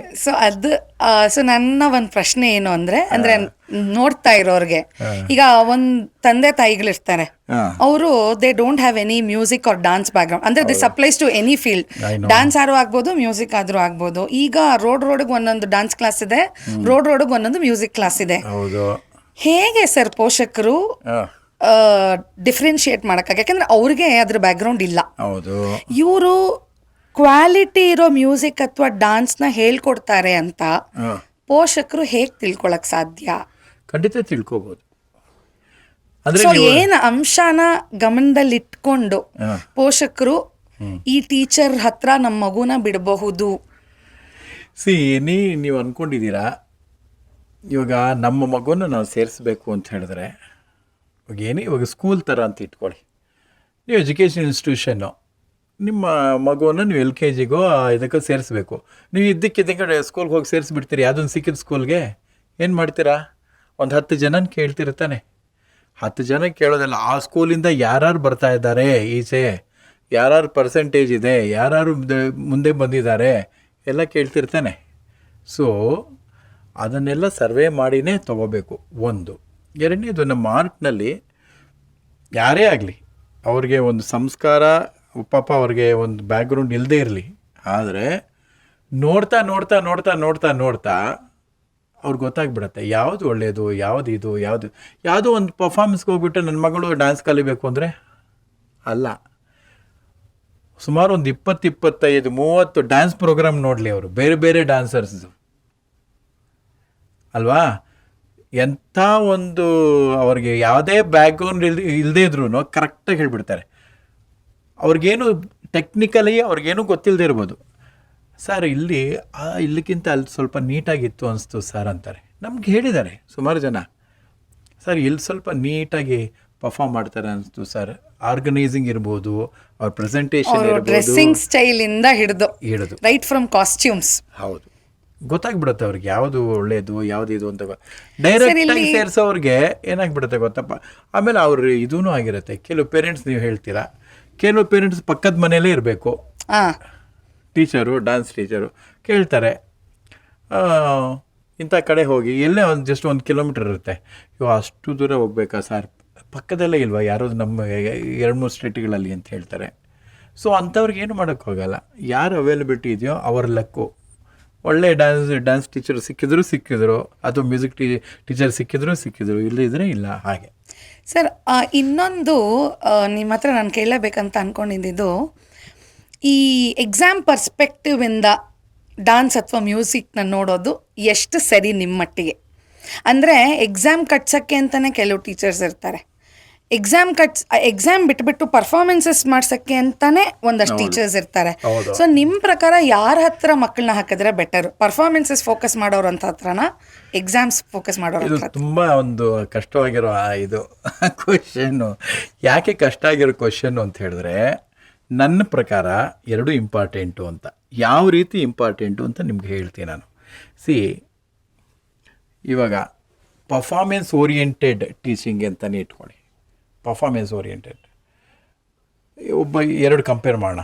ಒಂದು ಸ್ಟೂಡೆಂಟು ಬರೀ ಪರ್ಫಾರ್ಮೆನ್ಸ್ ಓರಿಯೆಂಟೆಡ್ ಕಲ್ತ್ಕೊಳ್ತಾ ಇದೆ, ಎಕ್ಸಾಮಿನೇಷನ್ ಏನೂ ಮಾಡ್ಕೊಳ್ತಾ ಇಲ್ಲ. ಇನ್ನೊಂದು ಸ್ಟೂಡೆಂಟು ಎಕ್ಸಾಮಿನೇಷನ್ಸ್ ಮಾಡ್ಕೊಳ್ತಾ ಇದೆ. ಈ ಪರ್ಫಾರ್ಮೆನ್ಸ್ ಓರಿಯೆಂಟೆಡ್ ನಮಗೆ ಯಾವುದು ಬೇಡ, ಕೆಲಸ ಬೇಡ, ಏನೂ ಬೇಡ, ಇದರಲ್ಲಿ ನಾವು ಹೀಗೆ ಇರೋಣ, ಚೆನ್ನಾಗಿ ದುಡ್ಡಿದೆ, ಅಥವಾ ಏನೋ ಸ್ಪಾನ್ಸರ್ಸ್ ತಂದೆ ತಾಯಿಗಳು ಒಳ್ಳೆ ಇದರಲ್ಲಿದ್ದಾರೆ, ಅಥವಾ ಇವರೇನೋ ಬೇರೆ ಫೀಲ್ಡ್ನಲ್ಲಿ, ಇವಾಗ ಫಾರ್ ಎಕ್ಸಾಂಪಲ್ಲು ಇನ್ನೊಂದು ಬೇರೆ ಪ್ರೊಫೆಷನ್ ತೊಗೊಂಡು ಇದನ್ನು ಹಾಬಿಯಾಗಿ ಇಟ್ಕೊಳ್ತಾರೆ ಅಂಥವ್ರಿಗಾದರೆ ಹೊಟ್ಕೋಣ. ಇವರೇ ಪ್ರೊಫೆಷನ್ ಆಗಿ ತೊಗೊಳ್ತಾರೆ ಅಂದಾಗ there are so many issues. Number 1, ಇವರೇ ಎಲ್ಲಾದ್ರೂ ಕೆಲಸಕ್ಕೆ ಹೋಗಬೇಕಾದ್ರೆ, ಇವರೆಷ್ಟೇ ಚೆನ್ನಾಗಿ ಹಾಡಿರಲಿ, ಎಷ್ಟೇ ಪರ್ಫಾರ್ಮೆನ್ಸ್ ಓರಿಯೆಂಟೆಡ್ ಇರಲಿ, ನಿಮ್ಮ ಸರ್ಟಿಫಿಕೇಟ್ ಕೊಡಿಪ್ಪ ಅಂತಾರೆ. ಹೌದಾ? ಒಂದು ಇವ್ರದ್ದು ಏನು ನಂದು ಸುಮಾರು ಜನ ಇದು ಎಕ್ಸ್ಪೀರಿಯೆನ್ಸು ಆಗಿದೆ. ಅವರು ಅವಾಗ ಅವ್ರ ಹತ್ರ ಏನೂ ಸರ್ಟಿಫಿಕೇಟ್ ಇಲ್ಲ ಅಂದರೆ, ಒಂದು ಎಜುಕೇಷನ್ ಇನ್ಸ್ಟಿಟ್ಯೂಷನ್ ಇರ್ಬೋದು ಅಥವಾ ಎಲ್ಲೇ ಒಂದು ಇರ್ಬೋದು, ಏನೂ ಅವ್ರನ್ನ ಕನ್ಸಿಡರ್ ಮಾಡೋಕ್ಕೆ ಆಗಲ್ಲ. ಒಂದು ಗ್ರೇಡೇಷನ್ ಇಟ್ಕೋಬೇಕು. ಆ ಗ್ರೇಡೇಷನ್ನಲ್ಲಿ ನೀವು ಪರ್ಫಾರ್ಮೆನ್ಸ್ ಚೆನ್ನಾಗಿ ಮಾಡ್ತಾ ಇರ್ಬೋದು, ಎಲ್ಲ ಇರ್ಬೋದು, ಒಂದು ಗ್ರೇಡೇಷನ್ ಅಂತ ಇಟ್ಕೊಂಡ್ರೆ ಎಲ್ಲಾದರೂ ಒಂದು ಕಡೆ ನಿಮಗೆ ಅದೊಂದು ಸರ್ಟಿಫಿಕೇಟ್ ಆದರೂ ತೋರಿಸಿದ್ರೆ ಅಲ್ಲೊಂದು ಏನೋ ಒಂದು ಉದ್ಯೋಗ ಸಿಗೋ ಒಂದು ಅವಕಾಶನೂ ಇರುತ್ತೆ, ಆಪರ್ಚುನಿಟಿ ಸಿಗೋ ಅವಕಾಶನೂ ಇರುತ್ತೆ. ಇವನ್ ಗೌರ್ಮೆಂಟ್ ಲೆವೆಲಲ್ಲೂ ದೇ ಎಕ್ಸ್ಪೆಕ್ಟ್ ಸಮ್ ಸರ್ಟಿಫಿಕೇಟ್ಸ್. ಅರ್ಥ ಆಯ್ತಾ? ಆ ದೃಷ್ಟಿಯಿಂದ ಪರ್ಫಾರ್ಮೆನ್ಸ್ ಓರಿಯೆಂಟೆಡೇ ಪಾಠ ಹೇಳ್ಕೊಳ್ಳೋಣ, ಆದರೆ ಅವ್ರಿಗೆ ಎಕ್ಸಾಮಿನೇಷನ್ ಕಟ್ಸೋದ್ರಲ್ಲಿ ತಪ್ಪೇನಿಲ್ಲ. ಕರೆಕ್ಟ್. ಆಮೇಲೆ ಎಕ್ಸಾಮಿನೇಷನಲ್ಲಿರೋ ಸಿಲೆಬಸ್ಸು, ಇವಾಗ ಜೂನಿಯರ್ ಎಕ್ಸಾಮಿನೇಷನ್ ಬಿಟ್ಬಿಡಿ, 15 ಕೀರ್ತನೆಗಳು ಕಲಿಬೇಕೆಲ್ಲ ಸರಿ. ನಾನು ಪ್ರಾಮಾಣಿಕವಾಗಿ ಹೇಳ್ತೀನಿ, ಸೀನಿಯರ್ ಸಿಲೆಬಸ್ಸು ನೀವು ತೊಗೊಂಬಿಡಿ. 4 ಆದಿ ತಾಳವರ್ಣಗಳು, 4 ಅಡ್ಡ ತಾಳವರ್ಣಗಳು, ಪಂಚರತ್ನ ಕೀರ್ತನೆ, ನವಾವರ್ಣ ಕೀರ್ತನೆ, ಮತ್ತೆ ವಿಳಂಬ ಕಾಲ ಕೀರ್ತನೆಗಳು 10, ಮಧ್ಯಮ ಕಾಲದ 20. ಅದು ಅವ್ರು ಕೊಟ್ಟೋ ರಾಗದಲ್ಲೇ ಆಗಬೇಕು, ವಿತ್ ರಾಗಾಲಾಪನೆ ಅಂಡ್ ಸ್ವರಕಲ್ಪನೆ. ಹೌದಾ? ಇಷ್ಟು ಪ್ರಾಮಾಣಿಕವಾಗಿ ನಿಜವಾಗ್ಲೂ ಹಾಡೋದು ಬಂದ್ಬಿಟ್ರೆ, ರಾಗ ಸ್ವರ ಒಂದು ದೊಡ್ಡ ಕಚೇರಿನೇ ಮಾಡ್ಬೋದಲ್ಲಪ್ಪ. ಒಂದು ಫುಲ್ ಫ್ಲೆಜ್ಡ್ ಕಾನ್ಸರ್ಟ್ ಮಾಡ್ಬೋದು. ವಿದ್ವತ್ ಬಿಟ್ಬಿಡಿ, ಕರೆಕ್ಟ್, ಎಂಥ ರಾಗಗಳು ಎಲ್ಲ, ಶಂಕರಾಭರಣ, ಕಾಂಬೋಜಿ, ತೋಡಿ, ಇದೆಲ್ಲನೂ ಒಳ್ಳೊಳ್ಳೆ ರಾಗಗಳಿದೆ. ಎಂಥ ವಿದ್ವತ್ ಮಾಡಿ 25 ವರ್ಷ ಮಾಡೋದವ್ರಿಗೆ ಕೆಲವು ಸಲ ಕರೆಕ್ಟಾಗಿ ರಾಗಗಳು ಹಾಡಕ್ಕೆ ಬರಲ್ಲ, ನಿಜ ಅಲ್ವಾ? ಹಾಗೆ ಆ ಸೀನಿಯರ್ ಪೋರ್ಷನ್ಸ್ನ ಚೆನ್ನಾಗಿ ಕಲೀರಿ. ಸುಮ್ಮನೆ ಎಕ್ಸಾಮಿನೇಷನ್ ಸೇಕ್, ಅದೇ ನಾನು ಹೇಳಿದ್ದು, ಎಕ್ಸಾಮಿನೇಷನ್ ಸೇಕ್ಗೋಸ್ಕರ ಸುಮ್ಮನೆ 1-2 ಲೈನ್ ಬರೆದು ಬಿಡೋದು ಶಂಕರಾಭರಣ ಅಂತ, ಗಮ ಪದ ನಿಜ ನಿದ ಪ ಮಗ ರೀಸ, ಮುಗ್ದೋಯ್ತು ರಾಗ. ಹಾಗಲ್ಲ. ಆಮೇಲೆ ಕೀರ್ತನೆ ಹೇಳ್ಕೊಡೋದು, ಅದು ಒಂದು ಸಂಗತಿ ಅಷ್ಟೇ. ಪಲ್ಲವಿ ಒಂದು ಸಂಗತಿ, ಅನುಪಲಿ ಒಂದು ಸಂಗತಿ, ಚರಣ ಒಂದು ಸಂಗತಿ, ಮುಗಿದಿದೆಯಲ್ಲ. ಆಯ್ತು. ಆಮೇಲೆ ಸ್ವರಗಳು ಅಷ್ಟೇ, 4 ಸ್ವರ, ಒಂದಾವರ್ತ, ಎರಡಾವರ್ತ, ಮೂರಾವರ್ತ, 4ನೇದಕ್ಕೆ ಕಲಿತ್ರೆ ಅದು ಹೋಗ್ಲಿ. ಅದನ್ನಾದರೂ ಕರೆಕ್ಟಾಗಿ ಶ್ರುತಿ ಶುದ್ಧವಾಗಿ ಸ್ವರ ಶುದ್ಧವಾಗಿ ಆಡ್ತಾರ ಇಲ್ಲ. ಹಾಗೆ ಕಲಿತು ಎಕ್ಸಾಮಿನೇಷನ್ ಅಲ್ಲ, ವಿದ್ವತ್ತಲ್ಲ, ಏನು ಮಾಡಿದ್ರು ಏನು ಪ್ರಯೋಜನ ಇಲ್ಲ. ಯಾಕೆಂದರೆ ನಮ್ಮ ಸಂಗೀತ ಹೇಗೆ ಅಂತ ಹೇಳಿದ್ರೆ, ಅಂದಿದ ತಕ್ಷಣವೇ ಅವ್ರದ್ದು ಬಂಡವಾಳ ಗೊತ್ತಾಗ್ಬಿಡತ್ತೆ. ಏನೇ ಡ್ರೆಸ್ ಹಾಕ್ಕೊಂಡಿರಲಿ, ಏನೇ ಗಿರಿ, ಎಷ್ಟೇ ಚೆನ್ನಾಗಿರಲಿ, ಮೈಕ್ ಮುಂದೆ ಕೂತ್ಕೊಂಡು ಅಂದಿದ ತಕ್ಷಣವೇ ಎಂಥವ್ರೂ ಸರಿಯಾಗಿದ್ರೆ ನೋಡ್ತಾರೆ, ಇಲ್ಲಾಂದರೆ ಸ್ವಲ್ಪ ಮೊಬೈಲ್ ನೋಡ್ತಾರೆ, ಕಿವಿ ಮುಚ್ಕೊಳ್ತಾರೆ. ಸ್ವಲ್ಪ ಕೆಲಸ ಇದೆ ಅಂತ ಆಚೆ ಹೋಗ್ಬಿಟ್ಟು ಬರ್ತಾರೆ ಅಲ್ವಾ? ಹೌದು ನಿಜ ಸರ್. ಬಟ್ ನನ್ನ ಪ್ರಶ್ನೆ ಏನು ಅಂದರೆ, ಆ, ಹೇಗಾಗಿ ಹೋಗ್ಬಿಟ್ಟಿದೆ ಅಂದರೆ ಈಗ ಎಷ್ಟೋ ಜನ ಇವಾಗ ನಮ್ಮ ಫೀಲ್ಡಲ್ಲಿರೋರೆ ನಾನು ಹೇಳ್ತಾ ಇದ್ದೀನಿ, ಎಷ್ಟೊಂದು ಜನ ಆರ್ಟಿಸ್ಟ್ಗಳು ವಿದ್ವತ್ ಎಕ್ಸಾಮ್ ಎಲ್ಲ ಬರದೇ ಇಲ್ಲ. ಹೌದು ಹಂಗನ್ಬಿಟ್ಟು ಅವ್ರಿಗೆ ವಿದ್ವತ್ ಇಲ್ಲ ಅಂತ ಅಲ್ಲ. ಹೌದು ಆದರೆ ಎಷ್ಟೊಂದು ಜನ ವಿದ್ವತ್ ಎಕ್ಸಾಮ್ ಮಾಡ್ಕೊಂಡಿರೋರಿಗೆ ಹೌದು. ಒಂದು ಕುತ್ಕೊಂಡು ಕಚೇರಿ ಮಾಡೋಂಥ ಸಾಮರ್ಥ್ಯ ಇನ್ನೂ ಅವ್ರಿಗೆ ಬಂದಿರಲ್ಲ. ಹೌದು ಆದರೆ ಏನಾಗೋಗ್ತಾ ಇದೆ, ನಾನು ವಿದ್ವತ್ ಎಕ್ಸಾಮ್ ಮಾಡಿದ್ದೀನಿ, ನನಗೆ ಪಾಠ ಮಾಡ್ತೀನಿ ಅನ್ನೋ ಥರದವ್ರು ಜಾಸ್ತಿಯಾಗಿ ಸಿಕ್ಕಾಪಟ್ಟೆ ಈ ಥರ ಕ್ಲಾಸಸ್ ಎಲ್ಲ ಜಾಸ್ತಿ ಆಗಿಬಿಟ್ಟಿದೆ. ಅಂದರೆ ಪೇರೆಂಟ್ಸ್ ಏನು ಅನ್ಕೋತಾರೆ, ಓ ಇವ್ರು ವಿದ್ವತ್ ಎಕ್ಸಾಮ್ ಮಾಡಿದಾರೆಪ್ಪ, ಇವ್ರ ಹತ್ರ ನಮ್ಮ ಮಗುನ ಕಳ್ಸೋಣ. ಹೌದು ಇವ್ರು ವಿದ್ವತ್ ಎಕ್ಸಾಮ್ ಮಾಡ್ಕೊಂಡಿಲ್ಲ, ಅವ್ರು ಎಷ್ಟೇ ಅವ್ರಿಗೆ ಕಚೇರಿಗಳು ಎಷ್ಟೇ ಚೆನ್ನಾಗಿ ಮಾಡಿ ಅವ್ರು ಸಿಕ್ಕಾಪಟ್ಟೆ ನಾಲೆಡ್ಜ್ ಇದ್ರೂ people tend to underrate them. And that is happening in everywhere sir. ಇವಾಗ ಡಾನ್ಸರ್ಸಲ್ಲೂ ಅಷ್ಟೇ, ಎಷ್ಟೋ ಜನ dancers they show their certificates. ಹೌದು ಅವ್ರು ಪರ್ಫಾರ್ಮ್ ಮಾಡಿ ಅಂತಂದ್ರೆ ಅಷ್ಟೇ ಇರುತ್ತೆ ಲೆವೆಲ್. Correct. ಖಂಡಿತ. But those dancers who have not completed any of them, they are highly knowledgeable. ಆಮೇಲೆ ಇಲ್ಲಿ ಇನ್ನೊಂದು ನಾನು ನೋಡಿದ್ದೀನಿ ಸರ್, they will be very extremely good on stage, but theoretical knowledge ಇರಲ್ಲ. ಹೌದು ಇದೂ ಇನ್ನೊಂದು ಫ್ಯಾಕ್ಟರ್ ನಾನು ನೋಡ್ತಾ ಅಂದರೆ ಗಮನಿಸ್ತಾ ಇರೋದು. So where is the proper, ಅದನ್ನು ಹೇಗೆ ಕ್ರ್ಯಾಕ್ ಮಾಡಿ ನಾವು, ಅಂದರೆ ನಾನು what I am thinking is ಎಲ್ಲೋ ಒಂದು ನಾರ್ಮ್ ಅಂತ ಸೆಟ್ ಆಗಬೇಕಲ್ವಾ ಸರ್? ಸಿ, ನನ್ನ ಒಂದು ಒಪಿನಿಯನ್ ಹೇಳ್ತೀನಿ. ಅದೇ ಆವಾಗಲೇ ಹೇಳ್ದಂಗೆ, ನಮ್ಮ ಪರ್ಫಾರ್ಮೆನ್ಸ್, ನನ್ನ ಕೀರ್ತನೆ ಪ್ರೆಸೆಂಟೇಷನ್, ನಮ್ಮ ಪರ್ಫಾರ್ಮೆನ್ಸ್ ಸ್ಟೇಜ್ ಮೇಲೆ ಕೂತ್ಕೊಂಡು ಚೆನ್ನಾಗಿ ಹಾಡಬೇಕು, ಒಂದು ಕೀರ್ತನೆಯನ್ನು ಚೆನ್ನಾಗಿ ಏನೋ ರಾಗ ಸ್ವರ ನೆರವಲ್ ಮೂಲಕ ನಾನು ಚೆನ್ನಾಗಿ ಹಾಡಬೇಕು ಅನ್ನೋ ಉದ್ದೇಶ ಇರಲಿ, ಪರವಾಗಿಲ್ಲ. ಆದರೆ ಈ ಒಂದು ಸರ್ಟಿಫಿಕೇಶನ್ ಅಂತ ಒಂದಿದ್ದಾಗ ಅದನ್ನು ಮಾಡ್ಕೊಳ್ಳೋದು ಆಲ್ವೇಸ್ ಅಲ್ಲ, ಇಟ್ ಈಸ್ ವೆರಿ ಗುಡ್. ಯಾಕೆ ಅಂದರೆ ನಾನು ಹೇಳ್ತೀನಿ, ನನ್ನ ಎಕ್ಸ್ಪೀರಿಯನ್ಸ್ನಲ್ಲಿ ನಾನು ಹೇಳ್ತೀನಿ. ಸಿ, ನಾನು ವಿದ್ವತ್ ಮಾಡ್ಕೊಂಡ್ಮೇಲೆ ವಿದ್ವತ್ನಲ್ಲಿ ನಾನೇನು ಶಾಸ್ತ್ರ ಭಾಗ ಓದಿದ್ದೀನಿ ಅದಷ್ಟೇ ನನಗೆ ಗೊತ್ತು. ವಿದ್ವತ್ನಲ್ಲಿ ಕೆಲವು ಒಂದು ಥಿಯರಿಟಿಕಲ್ ಇದರಲ್ಲಿ ಒಂದು ಇದು ವಾಗ್ಗೇಯಕಾರರ ಪರಿಚಯ ಇರ್ಬೋದು, ಅಥವಾ ನಮ್ಮ ಒಂದು ಸಂಗೀತದ ಬಗ್ಗೆ ಒಂದು ಬೇಸಿಕ್ ಒಂದು ಇತಿಹಾಸಗಳು ಇದೆ. ಆದರೆ ಇನ್ ಡೀಪ್ ನಾವು ಓದೋದು ಕೆಲವು ವಿಷಯಗಳನ್ನು ಮ್ಯೂಸಿಕ್ನಲ್ಲಿ ನಾನು ನೋಡಿದೆ. ನಾನು ಮ್ಯೂಸಿಕ್ ಮಾಡಿದಾಗ ಎಷ್ಟು ವಿಷಯಗಳನ್ನ ನಂಗೆ ಗೊತ್ತಾಗದೇ ಇರೋ ವಿಷಯಗಳನ್ನೆಲ್ಲ ಅಲ್ಲಿ ಓದಿದೆ. ನಂಗೆ ಅನ್ನಿಸ್ತು, ಎಷ್ಟೋ ಜನ ವಿದ್ವಾಂಸರಿದ್ದಾರೆ. ಇವಾಗ ಗ್ರಾಮಗಳು ಅಂತಿದೆ, ಗ್ರಾಮಗಳು ಮೂರು ಚೆನ್ನಗಳಂತ ನಾವು ಓದ್ತೀವಿ ಇದರಲ್ಲಿ, ಗೊತ್ತಾಯ್ತಾ? ಆಮೇಲೆ ಹಿಸ್ಟ್ರಿನಲ್ಲಿ ಭರತಶಾಸ್ತ್ರ ಇರ್ಬೋದು, ಮತ್ತು ನಮ್ಮ ಸಂಗೀತ ರತ್ನಾಕರ ಇರ್ಬೋದು, ಇದೆಲ್ಲನೂ ಹೆಸರುಗಳೇ ಗೊತ್ತಿಲ್ವಲ್ಲ ಮ್ಯೂಸಿಷಿಯನ್ಗೆ. ಒಬ್ಬ ಮ್ಯೂಸಿಷಿಯನ್ಗೆ ಫಾರ್ ಎಕ್ಸಾಂಪಲ್ಲು, ಇವಾಗ ನಾನೊಬ್ಬ ಮ್ಯೂಸಿಷಿಯನ್, ನಾನು ಫಾರಿನ್ಗೆ ಹೋಗ್ತೀನಿ, ಅಥವಾ ಫಾರಿನೇ ಬಿಟ್ಬಿಡಿ, ಇಲ್ಲೇ ಯಾರಾದ್ರು ಸರ್ ಈ ಮ್ಯೂಸಿಕ್ ಎಕ್ಸ್ಪ್ಲೇನ್ ಮಾಡಿರೋ ಗ್ರಂಥಗಳು ಒಂದು ಯಾವುದಾದ್ರೂ ಇದೆಯಾ ಅಂದರೆ ನಮಗೆ ಗೊತ್ತೇ ಇಲ್ಲ. ಏನು, ನಾನು ದೊಡ್ಡ ಮ್ಯೂಸಿಷಿಯನ್ ಇರ್ಬೋದು, ಆದರೆ ನಾನು ತಿಳ್ಕೊಬೇಕಲ್ವಾ, ಒಂದು ಬೇಸಿಕ್ ಇಂಥ ಗ್ರಂಥಗಳಿದೆ, ಇಂಥದ್ದಿದೆ. ಕೆಲವರು ಇಂಟ್ರೆಸ್ಟಿಂದ ಎಕ್ಸಾಮಿನೇಷನ್ ಏನು ಇಲ್ಲದೆ ಓದೋ ಮಹನೀಯರು ಇದ್ದಾರೆ, ಇಲ್ಲ ಅಂತ ಹೇಳಲ್ಲ. ಅವ್ರು ಬಿಟ್ಟು ಬೇರೆಯವರು ನಿಜ ಏನೇ ಹೇಳ್ತೀರಾ, ಅದಕ್ಕೊಂದು ಎಕ್ಸಾಮಿನೇಷನ್ ಅಂತಲ್ಲ, ಅದಕ್ಕೊಂದು ಶಾಸ್ತ್ರ ಅಂತಿದ್ರೆ ಓದ್ತಾರೆ. ಎಷ್ಟೋ ಜನ ಸೀನಿಯರ್ ಮಾಡಿಲ್ಲ, ವಿದ್ವತ್ತು ಮಾಡಿರಲ್ಲ, ಏನೂ ಮಾಡಿರಲ್ಲ.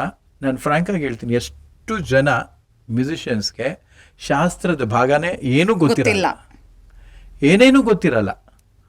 Even they don't even look into ಯಾರ್ದು ಕಂಪೋಸಿಷನ್ ಅನ್ನೋದು ಕೂಡ ಅವ್ರಿಗೆ ಸೀರಿಯಸ್ನೆಸ್ ಇಲ್ಲ. ಆ ರಾಗದ ಮೇಲೆ, ರಾಗ ನುಡಿಸೋದ್ರ ಮೇಲೆ ಆ ಭಾವನೆ ಇರುತ್ತೆ. ಬಟ್ ಅದನ್ನು ನಮಗೆ ಎಷ್ಟೋ ಕೀರ್ತನೆಗಳನ್ನು ತ್ಯಾಗರಾಜರು, ದೀಕ್ಷಿತರು ಬಿಟ್ಬಿಡಿ, ಅವ್ರು ಬಿಟ್ಬಿಟ್ಟು ಎಷ್ಟೋ ಜನ ವಾಗ್ಗೇಯಕಾರ ನಮ್ಗೆ ಕೊಟ್ಟಿದ್ದಾರಲ್ಲ, ಎಷ್ಟೋ ರಾಗದ ಅಪರೂಪದ ಕೀರ್ತನೆಗಳನ್ನೆಲ್ಲ ಕೊಟ್ಟಿದ್ದಾರಲ್ವ, ಅದನ್ನು ನುಡಿಸ್ತೀವಲ್ವ. ಆದರೆ ಅವ್ರ ಬಗ್ಗೆ ತಿಳ್ಕೊಳ್ಳೋಕ್ಕೆ ಯಾಕೆ ನಮಗೆ ಆ ಒಂದು ಅವಕಾಶವನ್ನು ನಮಗೆ ಎಕ್ಸಾಮಿನೇಷನ್ಸು ಅಥವಾ ಇಂಥದ್ದೇನೋ ಸರ್ಟಿಫಿಕೇಷನ್ಸು ಕೊಟ್ಟಿದೆ. ಅದನ್ನು ಪ್ರಾಪರಾಗಿ ಕಲಿತು ಪ್ರಾಪರಾಗಿ ಅದನ್ನು ಪ್ರೆಸೆಂಟ್ ಮಾಡೋಣ, ಅದನ್ನು ನಮ್ಮ ಶಿಷ್ಯರಿಗೆ ಹೇಳೋಣ.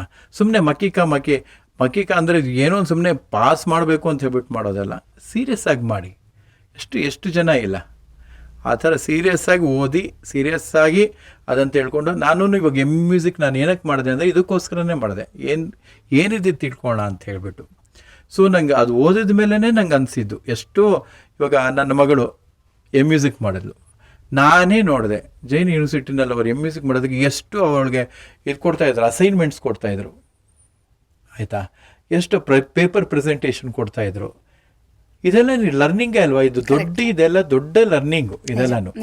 ನನ್ನ ದೃಷ್ಟಿನಲ್ಲಿ ಎಕ್ಸಾಮಿನೇಷನ್ಸ್ ಮಾಡ್ಕೊಳ್ಳೋದಾಗಲಿ ಸರ್ಟಿಫಿಕೇಷನ್ಸ್ ಮಾಡ್ಕೊಳ್ಳೋದಾಗಲಿ ಯಾವ ತಪ್ಪು ಇಲ್ಲ, ಇನ್ಸ್ಟೆಡ್ ಮಾಡ್ಕೋಬೇಕು ಅಂತ ನಾನು ಇನ್ಸಿಸ್ಟ್ ಮಾಡ್ತೀನಿ. ಅದರಿಂದ ಏನು ತಪ್ಪಿಲ್ಲ.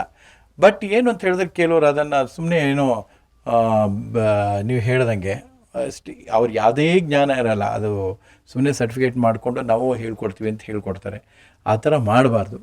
ಬಟ್ ಏನು ಮಾಡ್ತೀರಾ, ನಮ್ಮ ಇದರಲ್ಲಿ ಇದು ಆದ ಕಾಲದಲ್ಲೂ ಹೀಗೆ ಬಂದಿದೆ. ತುಂಬ ಒಳ್ಳೆ ಕ್ರೀಮ್ ಮ್ಯೂಸಿಷಿಯನ್ಸು ಇದ್ದರು, ಈ ರೀತಿ ಮ್ಯೂಸಿಷಿಯನ್ಸ್ ಇದ್ದರು, ಇವಾಗ್ಲೂ ಹಾಗೇ ಇದ್ದಾರೆ, ಹಾಗೆ ನಡ್ಕೊಂಡು ಹೋಗ್ತಾ ಇದೆ. ಓಕೆ. So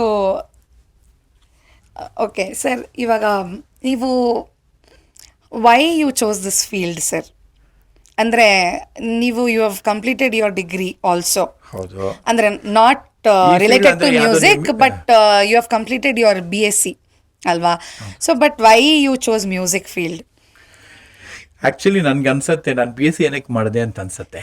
okay. ಆ್ಯಕ್ಚುಲಿ ಇವಾಗ ನಾವು ನಮ್ಮ ಮಕ್ಕಳಿಗೆ ಕರೆಕ್ಟಾಗಿರೋ ಇದು ಮಾಡ್ತೀವಿ ನಾವು, ಏನು ಅಂದರೆ ಅವ್ರಿಗೆ ಫ್ರೀಡಮ್ ಕೊಡ್ತೀವಿ. ನಿಮಗೂ ಅದು ಅನುಭವವಾಗಿರ್ಬೋದು. ನಿಂಗೇನು ಇಷ್ಟ ಇದೆ, ಏನು ಇಷ್ಟ ಇದೆ ನಿನಗೆ, ನನಗೆ BA ಇಷ್ಟ ಇದೆ ಮಾಡು, ನಾನು ಸಪೋರ್ಟ್ ಮಾಡ್ತೀನಿ ಅಂತೀವಿ. ನನ್ನ ಮಗಳಿಗೆ ಅದೇ ಮಾಡಿದೆ. ಅವಳಿಗೆ ಮ್ಯೂಸಿಕ್ನಲ್ಲಿ ತುಂಬ ಇಂಟ್ರೆಸ್ಟ್ ಇತ್ತು ಮತ್ತು ಆರ್ಟ್ ರಿಲೇಟೆಡ್ನಲ್ಲಿ ತುಂಬ ಇಂಟ್ರೆಸ್ಟ್ ಇತ್ತು. ನಾನು ಫೋರ್ಸ್ ಮಾಡ್ಬೋದಾಗಿತ್ತು, ನೀನು BE ಮಾಡು, ಅದು ಮಾಡು, ಇದು ಮಾಡು ಅಂತ. ನಾನು ಆಪ್ಷನ್ ಅವಳಿಗೆ ಬಿಟ್ಟೆ, ನೀನೇನು ಮಾಡಬೇಕು ಮಾಡು ಅಂತ. ಆದರೆ ನಮ್ಮ ಕಾಲದಲ್ಲಿ ಆಗಿರಲಿಲ್ಲ. ನಾನೊಂದ್ಸಲ ಫಸ್ಟ್ ಆಫ್ ಆಲ್ ನಮ್ಮ ತಂದೆಗೆ ನಾನು ಮ್ಯೂಸಿಕ್ ಪ್ರೊಫೆಷನ್ ತಗೋಬೇಕು ಅಂತಾನೆ ಇರಲಿಲ್ಲ ಅವ್ರಿಗೆ. ನಾನು ಮ್ಯೂಸಿಕ್ನಲ್ಲಿ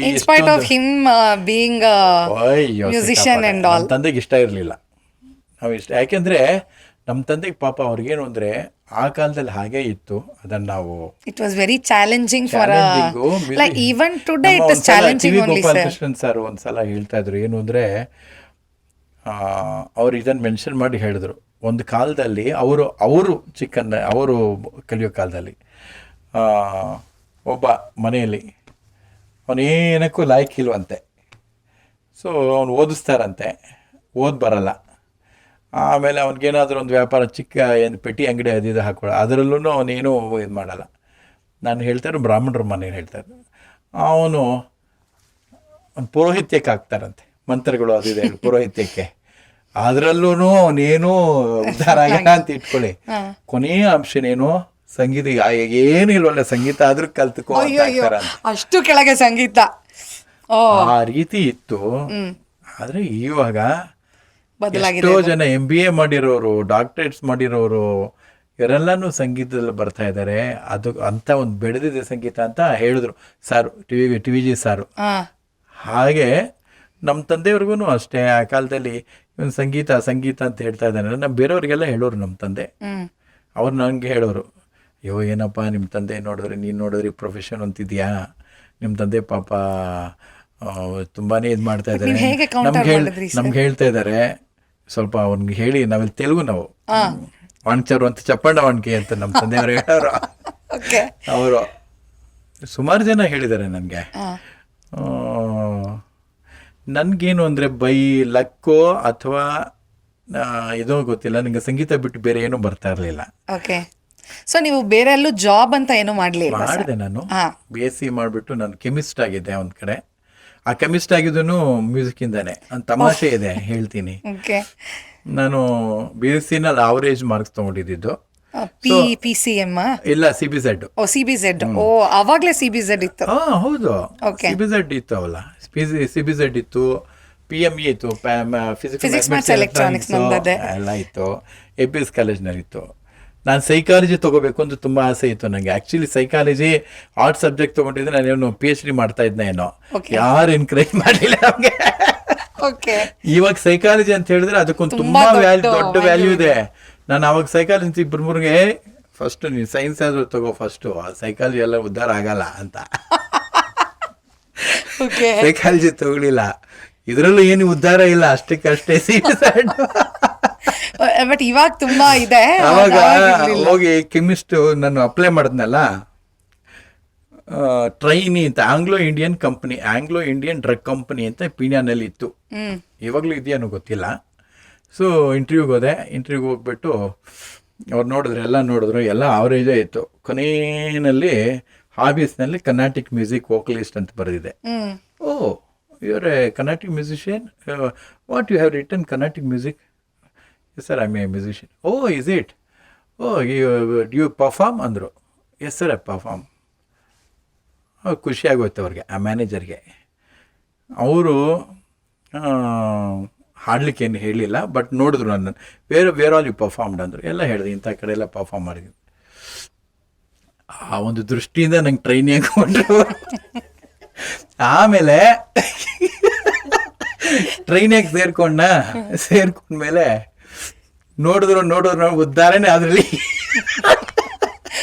ಒಂದ್ಸಲ ಕರೆದು ವಾರ್ನ್ ಮಾಡಿದ್ರು. ವಾರ್ನ್ ಮಾಡಿಬಿಟ್ಟು ಬಟ್ ಅವಾಗೆಲ್ಲ ನೀವು ಕೆಲ್ಸಕ್ಕೆ ಹೋಗ್ಕೊಂಡು ಕಚೇರಿ ಅದೆಲ್ಲ ಮಾಡೋದೆಲ್ಲ ಕೆಲ್ಸಕ್ಕೆ ಹೋಗ್ಕೊಂಡು ಮಾಡ್ತಾ ಇದ್ದೆ ನಾನು. ಲೀವ್ಸ್ ಎಲ್ಲ ತುಂಬಾ ಲೀವ್ಸ್ ಎಲ್ಲ ಹಾಕ್ಬೇಕಾಗಿ ಬರ್ತಾ ಇತ್ತು. ಲೀವ್ಸ್ ಹಾಗೆ ತುಂಬ ನಾನು ಫುಲ್ ಫ್ಲೆಜ್ಡ್ ಏನಿಲ್ಲ, ಬರೀ ಪಾಠ ಅಲ್ಲೆಲ್ಲ ಹೇಳ್ತಾ ಇದ್ದೆ. ನೀವು ಡಾನ್ಸ್ ಎಲ್ಲ ಹಾಡಕ್ ಇಲ್ಲಪ್ಪ, ನಾನು ಅವಾಗೆಲ್ಲ ಜಸ್ಟ್ ಒಂದು 21 ವರ್ಷ ಅಷ್ಟೇ. ಆವಾಗ ಹೋಗಿ ಕೆಲಸ ಮುಗಿಸ್ಕೊಂಡು ಮನೆಗೆ ಬರ್ತಾಯಿದ್ದೆ. ಆಗ ಮಾಡಿದೆ, ಒಂದು 6 ತಿಂಗಳು ಮಾಡಿದೆ ನಾನು. 6 ತಿಂಗಳು ಮಾಡೋವಳಿಗೆ ನನಗೆ ಯಾವಾಗಲೂ ಪ್ರತಿ ದಿವಸ ನಾನು ಬಸ್ ಹತ್ತಾಗಲೂ ಅಯ್ಯೋ ಏನಕ್ಕಪ್ಪ ಕೆಲ್ಸಕ್ಕೆ ಹೋಗ್ತೀನಿ ಅನ್ನೋದು. ಬರೋವಾಗ್ಲೂ ಅಯ್ಯಪ್ಪ ನನಗೆ ಮ್ಯೂಸಿಕ್ಕೇ ಇದ್ದರೆ ಚೆನ್ನಾಗಿರುತ್ತೆ, ಆ ಮ್ಯೂಸಿಕ್ಕೇ ತೊಗೋಬೇಕು ಅನ್ನೋದು. ನಂಗೆ ಯಾರಾದರೂ ಹೇಳಬೇಕು ಅಂತ, ಸುಮ್ಮನೆ ಏನಕ್ಕೆ ಹೋಗ್ತೀವಿ ಕೆಲ್ಸಕ್ಕೆ, ಬಿಟ್ಬಿಡು ಆರಾಮಾಗಿ ಮ್ಯೂಸಿಕ್ ತೊಗೊಂಬಿಡು ಅಂತ ಯಾರಾದರೂ ಹೇಳ್ತಾರೇನೋ ಅಂತ ನನಗೆ. ಅದರಲ್ಲಿ ಇಬ್ಬರದು ಪ್ರಭಾವ ತುಂಬ ನಂಗೆ ಜಾಸ್ತಿ ಬೀರುತ್ತೆ. ಒಂದನೇ ಪ್ರಭಾವ ಬಂದು ಕಲ್ಯಾಣ್ ಇದ್ದಾರಲ್ಲ, ನಮ್ಮ ಮ್ಯೂಸಿಕ್ ಡೈರೆಕ್ಟರ್ ಕಲ್ಯಾಣ್. ಆವಾಗ ನಾನು ಕಲ್ಯಾಣ್ ತುಂಬ ಕ್ಲೋಸ್ ಫ್ರೆಂಡ್ಸು. ಅವ್ರ ಪಾಪ ಅವರು ಆವಾಗಲೂ ಅಷ್ಟೇ, ಅವರು ನಮ್ಮ ಥರನೇ ಒಂದು ಟೇಪ್ ರೆಕಾರ್ಡ್ ಇಟ್ಕೊಂಡು, ಕ್ಯಾಸೆಟ್ ಇಟ್ಕೊಂಡು, ಯಾವಾಗಲೂ ನೋಡಿದ್ರು ಟೇಪ್ ರೆಕಾರ್ಡ್ ಆನ್ ಮಾಡೋದು, ಒಂದೇನೋ ಮನಸ್ಸಿಗೆ ಬರುತ್ತೆ ಟಕ್ ಅಂತ ರೆಕಾರ್ಡ್ ಮಾಡೋದು. ನೋಡಿ ನಾನು ಮಾಡಿದ್ದೀನಿ, ಎಷ್ಟು ಚೆನ್ನಾಗಿದೆ ಕೇಳಿ ಅಂತ ಕೇಳಿಸೋರು ನಮಗೆ.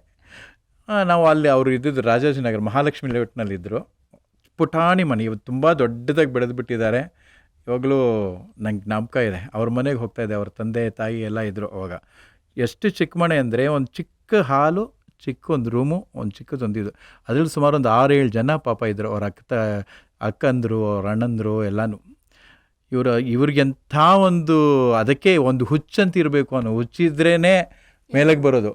ಯಾವಾಗಲೂ 24 ಗಂಟೆ ಅವ್ರ ಜೋಬಿನಲ್ಲೊಂದು, ಅವಾಗೆಲ್ಲ ಕ್ಯಾಸೆಟ್ದು ಇದಿರುತ್ತೆ ರೆಕಾರ್ಡಿಂಗ್, ಇದು ಚಿಕ್ಕದಾಗಿ ಬರುತ್ತಲ್ವ ಅಂಥದ್ದೊಂದು ಇಟ್ಕೊಂಡಿರೋರು. ಏನೋ ಒಂದು ನೋಡಿದ ತಕ್ಷಣ ಟಕ್ಕಂದು ರೆಕಾರ್ಡ್ ಮಾಡಿಬಿಡೋದು ಅವ್ರದ್ದು. ಅವ್ರು ಈ ಥರ ಮಾಡ್ತೀನಿ. ನಾನು ಆವಾಗ ಕೆಲ್ಸಕ್ಕೆ ಹೋಗ್ತಾ ಇದ್ನಲ್ಲ, ಅವ್ರಿಗೆ ಹೋಗ್ತಾಯಿದ್ದೆ, ರೀ ಸುಮ್ಮನೆ ಏನಕ್ಕೆ ಹೋಗ್ತೀರಾ, ಬಿಟ್ಬಿಡ್ರಿ, ಆರಾಮಾಗಿ ನಿಮ್ಮ ಮ್ಯೂಸಿಕ್ ಊಟ ಹಾಕತ್ತೆ ಬಿಡ್ರಿ ಅಂದರು. ಒಬ್ರು ಯಾರಾದರೂ ಒಬ್ರು ಹೇಳಿದ್ರಲ್ಲ ಅಂತ ಅಂದ್ಕೊಂಡೆ. ಆಮೇಲೆ ಶ್ರೀ ಶುಕ ಅಂತ ನಮ್ಮ ತುಂಬ ಕ್ಲೋಸ್ ಫ್ರೆಂಡು, ಡ್ಯಾನ್ಸ್ಗೆಲ್ಲ ಹಾಡ್ತಾಯಿದ್ರು. ಅವನೇನು ಮಾಡ್ದ, ತುಂಬ ಸ್ಟ್ರಾಂಗಾಗಿ ಹೇಳ್ಬಿಟ್ಟ, ಹಲೋ ಫಸ್ಟ್ ಬಿಟ್ಟಾಕ ಆ ಕೆಲಸನ, ಚೆನ್ನಾಗಿ ಸಂಪಾದನೆ ಮಾಡೋದು ನಾನು ಕೊಡ್ತೀನಿ. ಅವನಿಗೆ ಕೊಟ್ಟಿದ್ದು 2 ಪಾಠನೇ, ಅವಾಗ 2-3 ಪಾಠ ಕೊಟ್ಟ. ಬಟ್ ಇವಾಗಲೂ ನೆನೆಸ್ಕೊಳ್ತೀನಿ, ಫಸ್ಟ್ ಪಾಠ ಸ್ಟಾರ್ಟ್ ಮಾಡಿದ್ದು ಅವನು ಕೊಟ್ಟಿದ್ದು. ಅಂದರೆ ನಾನು ಆವಾಗಲೇ ಸ್ಟಾರ್ಟ್ ಮಾಡಿದ್ದೆ ಪಾಠನ, ಬಟ್ ಏನಂದರೆ ಅರ್ನಿಂಗ್ ಅಂತ, ಮ್ಯೂಸಿಕ್ ಪ್ರೊಫೆಷನಾಗೇ ತೊಗೋಬೇಕು ಅಂತ. ಅವನು ಪಾಠ ಮಾಡ್ತಾ ಇದ್ದಿದ್ದನ್ನು ಅವ್ನು ಬೇರೆ ಕಡೆ ಬ್ಯುಸಿಯಾಗಿರೋದ್ರಿಂದ ಆ ಪಾಠ ನನಗೆ ಕೊಟ್ಟ. ಅವನು ಹೇಳ್ದ ಬಿಟ್ಬಿಡು ಅಂತ. ನನಗೂ ಅದೇ ಡಾಕ್ಟ್ರು ಹೇಳೋದು ಹಾಲು ಅನ್ನ ರೋಗಿ ಬಯಸೋದಲ್ಲ. ಸದ್ಯಕ್ಕೆ ಯಾರಾದರೂ ಹೇಳಿದ್ರ ಅಂತ ಹೇಳಿ ಬಿಟ್ಟುಬಿಟ್ಟೆ ನಾನು, ಕೆಲಸ ಬಿಟ್ಬಿಟ್ಟೆ. ನಮ್ಮ ತಂದೆಯವ್ರು ಊರಿನಲ್ಲಿ ಇದ್ರು, ನಾವು ಇಲ್ಲಿ ಬಿಟ್ಟು ಇಲ್ಲಿದೆ ಅವ್ರಿಗೆ ಗೊತ್ತೇ ಇಲ್ಲ. ಬಿಟ್ಟು ಮ್ಯೂಸಿಕ್ ಪಾಠ ಹೇಳ್ಕೊಂಡಿದ್ದೆ. ತಮಾಷೆ ಏನಂದರೆ, ಅವರು ಯಾರು ಆ ಮ್ಯಾನೇಜರು ಅವನು 2 ಸಲ ವಾರ್ನ್ ಮಾಡಿದ್ರು. ಅಲ್ಲಿ ಏನೋ ತುಂಬ ಹೋಪ್ಲೆಸ್ ಆಗಿದೆ ನಿಮ್ಮ ಪರ್ಫಾಮೆನ್ಸು, ನಾನು ಟರ್ಮಿನೇಟ್ ಮಾಡ್ತೀನಿ ನಿಮ್ಮನ್ನು ಅಂತ ಮುಖ ತೆಗೆಸ್ಕೊಂಡು ಬಂದಿದ್ದೆ ನಾನು. ಆಫ್ಟರ್ ಅರೌಂಡ್ 30 years ಒಂದು ಸಲ ನಾನು ಪ್ರೋಗ್ರಾಮ್ನಲ್ಲಿ ಹಾಡ್ತಾಯಿದ್ದೀನಿ. ಪ್ರೋಗ್ರಾಮ್ ಆಗೋಯ್ತು, ನಾನು ಪ್ಯಾಕ್ ಮಾಡ್ತಾಯಿದ್ದೀನಿ. ಒಬ್ಬರು ಬಂದು ಅವ್ನು ಮುಂದೆ ನಿಂತ್ಕೊಂಡ್ರು. ಯು ಸ್ಯಾಂಗ್ ವೆರಿ ವೆಲ್ ಅಂದರು. ಹೀಗೆ ನೋಡಿದೆ. ಡು ಯು ರಿಮೆಂಬರ್ ಮೀ ಅಂದರು. ಓ ಆಂಗ್ಲ ಇಂಡಿಯನ್ ಕಂಪನಿ ಮ್ಯಾನೇಜರ್ ಇವರು ಅಂತ. ಆಫ್ಟರ್ ಮೊನ್ನೆ ರೀಸೆಂಟ್ ಒಂದು 5 ವರ್ಷಗಳ ಹಿಂದೆ. Oh okay. Oh sir, how are you sir? Sorry sir, I had to leave that. ಇದು you did a very good thing. You sang really well. I really really enjoyed your singing. You did wonderful thing ಅಂತ ಹೇಳ್ಬಿಟ್ಟು appreciate ಮಾಡಿದ್ರು. ಅಲ್ಲ, ಹೇಗೆ connect ಆಗ್ತೀವಿ ಅಂತ. ಅವಾಗ ಯಾರೋ ಅದು ಇಲ್ಲ, ಅವ್ರು ಯಾರೋ ನಾನು ಯಾರೋ ಗೊತ್ತಿಲ್ಲ, ಬಟ್ ಯಾವುದೋ ಒಂದು ಅರಂಗೇಟ್ರಂಗೆ ಅವರು ಬಂದು ಏನು ಕೇಳೋಕ್ಕೆ ಬಂದಿದ್ದು, ನೋಡೋಕ್ಕೆ ಬಂದಿದ್ದು, ಹಾಗೆ ಹೇಗೆ ಕನೆಕ್ಟ್ ಆಗ್ತೀವಿ ಅಂತ. ಸೊ ನಮ್ಮ ಹಣೆಯಲ್ಲಿ ನಾನು ಮ್ಯೂಸಿಷಿಯನ್ ಆಗಬೇಕು ಅಂತಿತ್ತು. ಬಟ್ ಏನು ಅಂದರೆ ನಂಗೆ ಚಿಕ್ಕಂದಿನಿಂದ ಮ್ಯೂಸಿಷಿಯನ್ ಆಗಬೇಕು ಅಂತಲೇ ಆಸೆ ಇತ್ತು. I am very happy that I am a musician. But initial ಡೇಸಲ್ಲಿ what are the challenges you face sir? Music profession ತೊಗೊಂಡಾಗ ತುಂಬಾ ಚಾಲೆಂಜಸ್ ಫೇಸ್ ಮಾಡ್ತೀವಿ. ಇವಾಗಿರೋ ಮ್ಯೂಸಿಷಿಯನ್ ಪ್ರೊಫೆಷನ್ಗೂ ಮ್ಯೂಸಿಕ್ ಪ್ರೊಫೆಷನ್ನಾಗಿ ತೊಗೊಳ್ಬೇಕು ಅನ್ನೋವ್ರಿಗೂ ಆವಾಗಿನ ನಮ್ಮ ಕಾಲದವ್ರಿಗೆ ತುಂಬಾ ಡಿಫ್ರೆನ್ಸ್ ಇದೆ. ತುಂಬ ಡಿಫ್ರೆನ್ಸ್ ಇದೆ. ಆವಾಗೆಲ್ಲ ನಮಗೆ ಪಾಠಕ್ಕೆ ಎಷ್ಟು ₹100 ₹150 ಕೊಟ್ಟರೆ ಹೆಚ್ಚು, ಏನೋ ತಿಂಗಳಿಗೆ, ಆಯಿತಾ. ಇವಾಗ ತುಂಬ ಚೆನ್ನಾಗಿ ಬರ್ತಾ ಇದ್ದಾರೆ, ತುಂಬ ಚೆನ್ನಾಗಿ ತೊಗೊಳ್ತಾ ಇದ್ದಾರೆ. Really I am very very proud that music and dance profession as well ತುಂಬ ಚೆನ್ನಾಗಿ ಎವಾಲ್ವ್ ಆಗಿದೆ. ಆವಾಗ ಡ್ಯಾನ್ಸೂ ಅಷ್ಟೇ ಪಾಪ ಎಷ್ಟೋ ಜನ ಗಂಡು ಹುಡುಗರು ಡ್ಯಾನ್ಸು ಪ್ರೊಫೆಷನ್ ತೊಗೊಳಕ್ಕೇ ಹೆದರ್ತಾಯಿದ್ರು. ಯಾಕೆಂದರೆ ನಂಬರ್ 1 ಪಾಪ ಅವ್ರಿಗೆ ಅಂಥ ಒಂದು ಇದಿರ್ತಾ ಇರಲಿಲ್ಲ, ಜಾಸ್ತಿ ಆದಾಯ ಇರ್ತಾ ಇರಲಿಲ್ಲ, ಮತ್ತು ಹೆಣ್ಣು ಕೊಡೋರು ಬರ್ತಾ ಇರಲಿಲ್ಲ ಜಾಸ್ತಿ. ಅದಕ್ಕೆ ಕೆಲವರೆಲ್ಲ ಇವಾಗ್ಲೂ ಆಗಿನ ಕಾಲದಲ್ಲಿ ಇದ್ದವ್ರು ಕೆಲವರು ಪಾಪ ಮದುವೆ ಆಗದೇನೆ ಇದ್ದಾರೆ, ಕೊಡಲಿಲ್ಲ ಯಾರೂ ಅವ್ರಿಗೇನೆ, ಆಯಿತಾ. But music even worst. Dance ಆದರೆ ಅವ್ರ ಹತ್ರ ಸ್ಟೂಡೆಂಟ್ಸ್ ಎಲ್ಲ ಸೇರ್ಕೊಳ್ತಾರೆ. ಅವ್ರಿಗೆ ಸ್ಟೂಡೆಂಟ್ಸ್ ಎಲ್ಲನೂ ಅಟ್ಲೀಸ್ಟ್ ಒಂದು ಸುಮಾರು ಒಂದು ಗ್ರೂಪ್ ಒಂದು 100 ಜನ 200 ಜನ ಆಗ್ತಾರೆ. ಮ್ಯೂಸಿಕ್ನಲ್ಲಿ ಏನೊಂದು 10 ಜನ ಸೇರಿಕೊಂಡ್ರೆ ಇನ್ನೊಬ್ಬ ಬರೋಳಗೆ 9 ಜನ ಆಗಿರುತ್ತೆ. ಮ್ಯಾಕ್ಸಿಮಮ್ 10-12 ಜನ ಈ ಥರನೇ ಆಗೋದು ಮ್ಯೂಸಿಕ್ನಲ್ಲೆಲ್ಲ ನಾನು ನೋಡಿದ್ದೀವಿ. ಸೊ ತುಂಬಾ ಕಷ್ಟ ಇತ್ತು ಅವಾಗೆಲ್ಲ. ನಮಗೆಲ್ಲ ₹100-150 ಇದಕ್ಕೆ ತುಂಬಾ ಬಾಧೆ ಪಟ್ಟಿದ್ದೀವಿ ನಾವು. ಎಲ್ಲೆಲ್ಲೋ ಕೋರಮಂಗಲದಲ್ಲಿ ಹೋಗೋದು, ಕಲ್ಯಾಣ ನಗರು, ಅಲ್ಲಿ ಇಲ್ಲೆಲ್ಲ ಪಾಠ ಹೇಳೋದು, ಮನಿ ಟ್ಯೂಷನ್ಸು, ಮನೆಗೆ ಹೋಗಿ ಪಾಠ ಹೇಳೋದು. ಆವಾಗಲೂ ಮನೆಗೆ ಹೋಗಿ ಪಾಠ ಹೇಳಿದ್ರು ಅಂತ ಏನು ಇದಿರಲಿಲ್ಲ. ಔಟ್ ಆಫ್ ಪ್ಯಾಷನ್ ಈ ಪ್ರೊಫೆಷನ್ ಆವಾಗ ತೊಗೊಂಡಿದ್ದು ಅಷ್ಟೇ. ಇವಾಗ ಚೆನ್ನಾಗಿದೆ ಅಂತ ಈವನ್ BE ಮಾಡಿರೋರು MBA ಮಾಡಿರೋರು ಕೂಡ ತೊಗೊಳ್ತಾ ಇದ್ದಾರೆ ಇವಾಗ. ಆವಾಗ ಆಗಲ್ಲ, ಪ್ಯೂರ್ಲಿ ಆ ಹುಚ್ಚು ಸಂಗೀತ ಅದೇನಾದರೂ ಆಗೋಗ್ಬಿಡಲಿ, ಆ ಹುಚ್ಚಿಂದ ಆವಾಗ ಇದನ್ನು ಪ್ರೊಫೆಷನಾಗಿ ತೊಗೊಂಡಿದ್ದು. ಬಟ್ ಬರ್ತಾ ಅದು ಆ ಪ್ರೊಫೆಷನ್ ತೊಗೊಂಡ್ಮೇಲೆ ನೀವು ಹೇಳಿದಂಗೆ ಎವ್ರಿಥಿಂಗ್ ಈಸ್ ರಿಲೇಟೆಡ್ ಟು ಮನಿ ಅಲ್ವಾ. ನಾವು ಯಾವಾಗ ನಾವು ಸಂಪಾದನೆ ಎಲ್ಲ ಕಮ್ಮಿ ಮಾಡ್ತಾಯಿದ್ವಿ, ಬೇರೆ ಎಲ್ಲನೂ ನಮಗೆ ಒಂದು ವಿರುದ್ಧವಾಗೇನೂ ಹೋಗುತ್ತೆ. ಕೆಲವೆಲ್ಲನೂ ಮನೇಲಿ ಇರ್ಬೋದು, ಆಚೆ ಇರ್ಬೋದು, ಇಂಥದ್ದೆಲ್ಲ ಆಗೋಗ್ಬಿಡತ್ತೆ. ಒಂದು ಸಲ ಏನಾಯಿತು ಅಲ್ಲ, ಇದನ್ನು ನಾನು ಫ್ರ್ಯಾಂಕಾಗಿ ಇದು ಬೇರೆಯವ್ರಿಗೂ ಆಗಿರ್ಬೋದು ಅನುಭವ. ನನ್ನ ಮದುವೆ ಆಯಿತು. ಮದುವೆ ಆದಮೇಲೆ ಮದುವೆ ದಿವಸ ಒಬ್ಬರು ನಮ್ಮ ತಂದೆ ಒಬ್ಬರು ಫ್ರೆಂಡು, ನಾವೆಲ್ಲ ಕಂಗ್ರ್ಯಾಚುಲೇಷನ್ಸ್ ಅಂತ ಎಲ್ಲರೂ ಹೇಳ್ತಾ ಇದ್ದಾರೆ. ಅವ್ರು ಬಂದುಬಿಟ್ಟು ನಮಸ್ಕಾರ, ಕಂಗ್ರ್ಯಾಚುಲೇಷನ್ ಅಪ್ಪ, ಚೆನ್ನಾಗಿರಿ, ನೀವು ಏನು ಮಾಡ್ತಾಯಿದ್ದೀರಾ ಅಂದರು. ನಮ್ಮ ತಂದೆ ಪಕ್ಕದಲ್ಲಿ ನಾನು ಮದುವೆಗೆ ಇದರಲ್ಲಿ ಕೂತಿದ್ವಿ ನಾವು. ಮದುವೆ ಆದಮೇಲೆ ಎಲ್ಲರೂ ಬರ್ತಾಯಿದ್ದಾರೆ, ನಮ್ಮ ತಂದೆ ಪಕ್ಕದಲ್ಲಿ ಕೂತಿದ್ದಾರೆ. ಏನು ಮಾಡ್ತಾಯಿದ್ದೀರಾ ಸರ್? ಮ್ಯೂಸಿಷಿಯನ್. ಅಲ್ಲಪ್ಪ ಮ್ಯೂಸಿಷಿಯನ್ ಸರಿ, ಏನು ಮಾಡ್ತಾಯಿದ್ದೀರಾ ಸರ್? ನಾನು ಮ್ಯೂಸಿಷಿಯನ್ ಸರ್. ಅಲ್ಲಪ್ಪ ಹೊಟ್ಟೆಗೆ ಏನು, ಹೊಟ್ಟೆ ಪ್ರೊಫೆಷನ್ ಏನು ಹೊಟ್ಟೆಗೆ ಏನು, ಇದು ಯಾವುದು ಪ್ರೊಫೆಷನಲ್ ಇದ್ದೀರಾ, ಯಾವ ವರ್ಕ್ ಮಾಡ್ತಾಯಿದ್ದೀರಾ? ನನಗೆ ಮದುವೆ ಗಂಡು ನಾನು. ಏನು ಆನ್ಸರ್ ಹೇಳಬೇಕು? ನಮ್ಮ ತಂದೆ ಆಮೇಲೆ ಇಲ್ಲ, ಅವನು ಅದನ್ನೇ ತೊಗೊಂಡಿದ್ದಾನೆ. ಅವನು ಮ್ಯೂಸಿಕ್ಕೆ ಸಂಗೀತನೇ ಬೇಕು ಅಂತ ಸಂಗೀತನೇ ಅವನು ಇದು ಮಾಡ್ತು. ಓ ಹೌದಾ, ಅವ್ರ ಸಂದು ಇದಿಲ್ಲ ಮುಖದಲ್ಲಿ. ಇಂಥದ್ದೊಂದು ಪರಿಸ್ಥಿತಿಗಳನ್ನೆಲ್ಲ ಎದುರಿಸಿದ್ದೀವಿ. ಏನು ಅಂದರೆ ಅದೇ ಹೇಳ್ದಂಗೆ ಅದರಲ್ಲಿ ಅಚಲವಾದ ಶ್ರದ್ಧೆ, ನಂಬಿಕೆ.